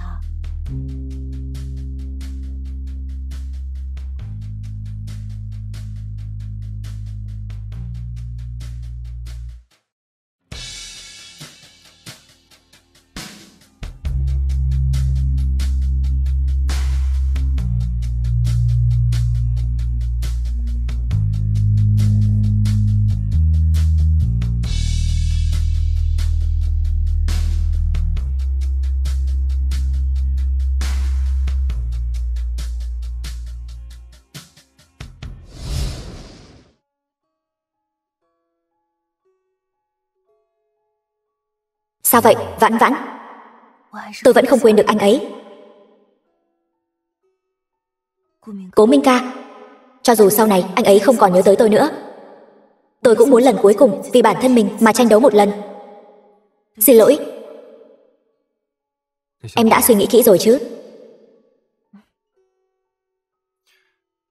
Quả nhiên, em vẫn như xưa.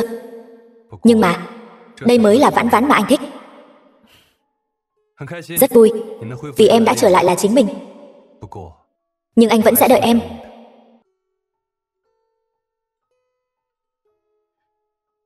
Cố Minh ca, anh xứng đáng có người tốt hơn.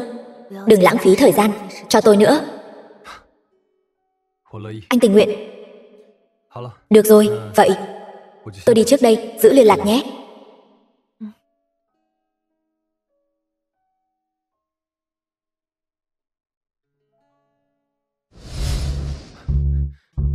Hoan nghênh phu nhân tổng giám đốc trở lại.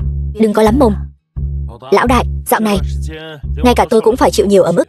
Vãn Vãn tỷ chắc chắn còn chịu nhiều ấm ức hơn. Anh nhất định phải thay chúng tôi đòi lại công bằng. Đi. Chuyện gì thế này? Con vịt đến miệng rồi lại bay mất. Đừng khóc nữa. Ngay cả một người cũng không trông chừng được. Giữ người lại làm gì? Xin lỗi phu nhân. Thật sự không ngờ tới thư ký Tôn lại lắm trò như vậy. Cút. Vậy, cố phu nhân, hôn lễ này, bà thấy Thanh Trạc đã khôi phục trí nhớ rồi. Hôn lễ này, tôi e là không thể tổ chức được nữa. Tất cả đều tại Lâm Vãn Vãn đó. Đúng là tại nó. Nếu không phải tại nó, thì Thanh Trạc sao lại rời bỏ Duyệt Duyệt của chúng ta chứ? Cố phu nhân, Lâm Vãn Vãn cũng là con gái tôi. Vậy thì chúng ta dù sao vẫn là thông gia, bà thấy. Có phải không? Người cũng xứng gọi là cha của Vãn Vãn sao? Cố tổng, Lâm Duyệt Duyệt, Lâm gia các người dám trong lúc tôi mất trí nhớ liên kết lại lừa tôi. Các người đã chuẩn bị sẵn sàng để trả giá chưa? Cố tổng, ngài nghe tôi giải thích đã. Thư ký Tôn, từ ngày mai trở đi, toàn bộ Vạn Thành không được phép xuất hiện bất kỳ tin tức gì về Lâm gia nữa. Vâng, cố tổng. Cố tổng, ngài, xin ngài hãy tha cho chúng tôi. Cầu xin ngài, chúng tôi đều nghe. Cố phu nhân sắp xếp làm việc thôi. Cô im miệng cho tôi. Cố tổng, ngài hãy nể tình, tôi đã sinh tâm bảo cho ngài. Tha cho gia đình chúng tôi đi.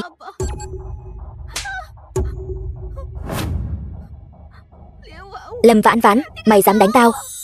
Cái tát này là vì bản thân tôi, còn vì con tôi, Tâm Bảo. Vì Thanh Trạc, tát thêm cô mấy cái nữa. Ung Lệ, năm đó bà lừa tôi, đứa bé đã mất. Bỏ đứa bé ở cửa trại trẻ mồ côi, để nó tự sinh tự diệt. Tội của bà là gián tiếp sát hại mạng người. Lâm Tụ Thất, Ung Lệ, từ nay về sau, tôi sẽ không bao giờ giúp các người che giấu bất kỳ tội ác nào nữa. Các người phải trả giá cho tất cả những gì mình đã làm. Vãn Vãn, con hãy giúp ba thêm một lần nữa đi. Chỉ một lần thôi, cầu xin con.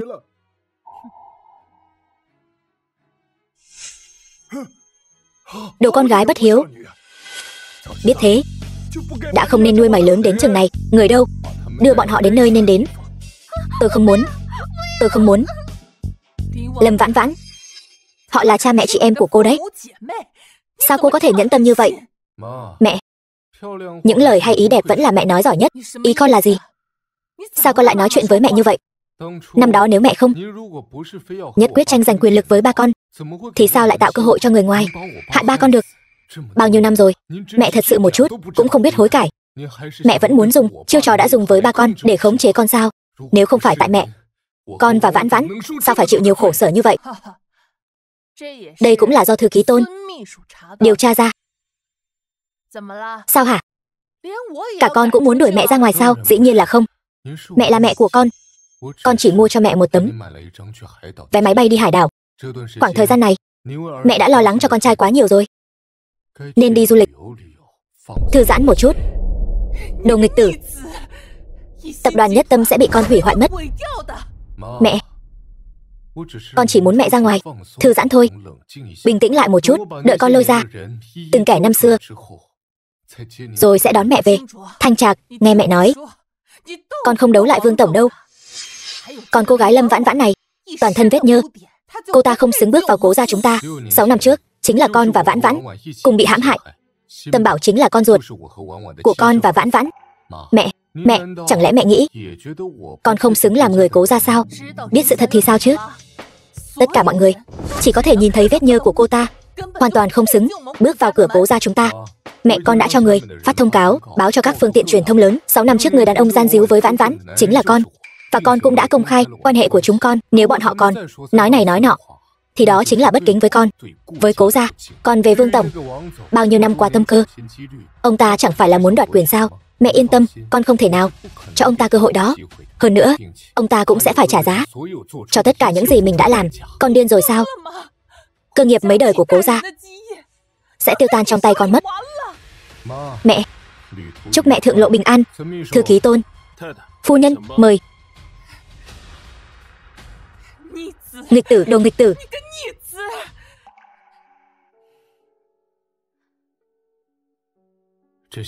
Mấy năm nay đã để em chịu khổ rồi. Từ hôm nay trở đi, chúng ta nhất định sẽ rất hạnh phúc bên nhau.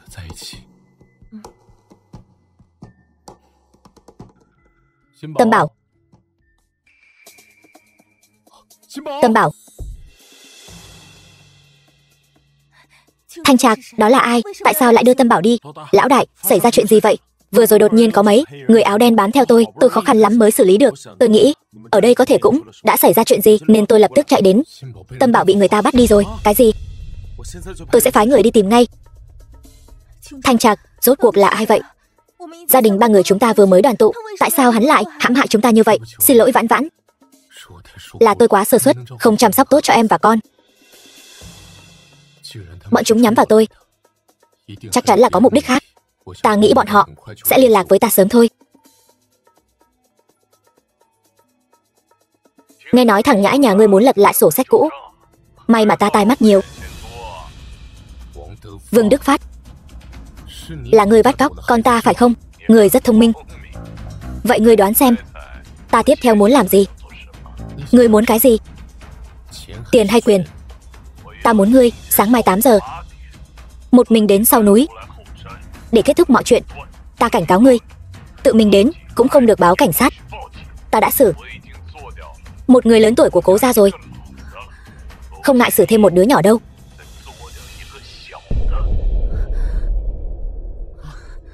Vãn Vãn, Vãn Vãn. Bác sĩ, thế nào rồi? Không có gì đáng ngại. Nhưng cô ấy đã có thai. Về sau không thể nào chịu được sự kích động như vậy nữa. Cái gì? Ngươi nói nàng mang thai con của chúng tôi. Phải.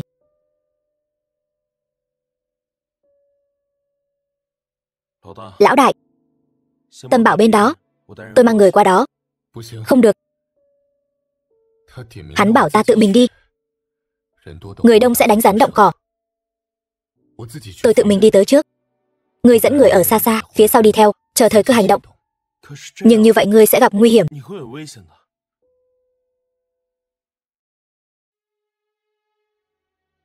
Những năm này, ta nợ Vãn Vãn và Tâm Bảo quá nhiều. Ta cảm thấy ta nên gánh vác trách nhiệm gia đình. Không sao. Tôi sẽ tùy cơ ứng biến.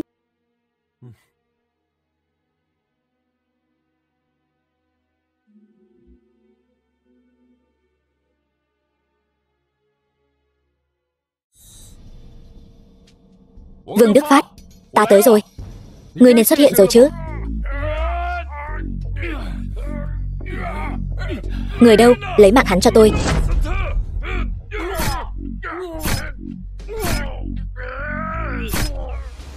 Lão đại. Lão đại, những kẻ mai phục xung quanh đã được xử lý rồi. Ngươi thế nào rồi? Mau báo cảnh sát, lão đại. Giao bọn chúng cho cảnh sát. Lão đại, ba. Lâm tiểu thư, đừng la lớn. Giữ sức để sinh con. Cứ làm theo tôi. Đau quá. Hít vào thở ra. Hít vào, thở ra, hít vào đi. Chúc mừng Lâm tiểu thư đã sinh hạ một tiểu công chúa. Bác sĩ. Bác sĩ, máu cuống rốn cứu Tâm Bảo của tôi. Yên tâm, chúng tôi đã giữ lại máu cuống rốn. Sẽ chuẩn bị phẫu thuật cho Tâm Bảo ngay. Lâm tiểu thư. Không ổn rồi, sản phụ có dấu hiệu xuất huyết ồ ạt, mau chuẩn bị cấp cứu.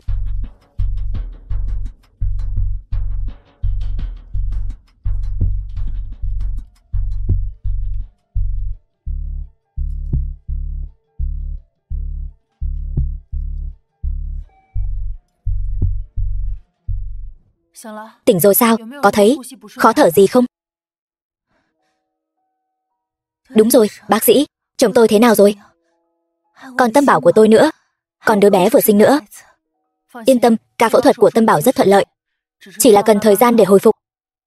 Còn đứa bé vừa sinh của cô, sinh non 1 tháng, đang nằm trong lồng kính. Nhưng các chỉ số sinh lý đều ổn định. May quá, con tôi không sao rồi.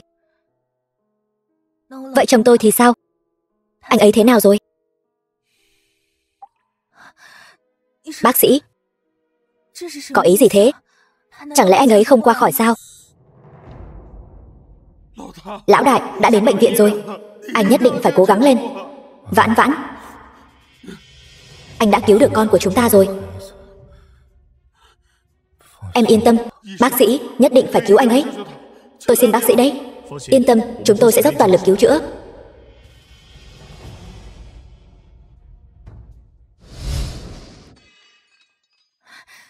Cái gì? Thanh Trạc, anh ấy, mau đưa tôi đi gặp anh ấy. Thiếu phu nhân yên tâm. Lão đại đã thoát khỏi nguy hiểm tính mạng rồi. Thiếu phu nhân đừng lo lắng, thiếu phu nhân còn có con mà. Nếu đã thoát khỏi nguy hiểm tính mạng, tại sao không cho tôi đi gặp huynh ấy? Lão đại, anh ấy. Cố tiên sinh trước đây từng bị thương, cộng thêm lần này bị thương khá nghiêm trọng, nhất thời khó mà tỉnh lại. Huynh ấy nhất định sẽ tỉnh lại. Thiếu phu nhân nhất định phải giữ gìn sức khỏe của mình. Yên tâm đi. Huynh ấy làm tất cả những điều này đều là vì muốn giữ gìn gia đình này. Ba, sao ba còn chưa tỉnh dậy? Mặt trời chiếu đến mông rồi. Thanh Trạc, đây là lần đầu tiên anh gặp con gái của chúng ta. Nó còn chưa có tên đâu. Nó vẫn đang đợi anh dậy đặt tên cho nó đấy.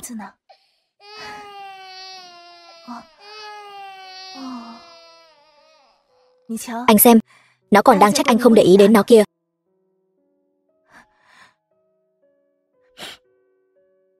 Cố Thanh Trạc,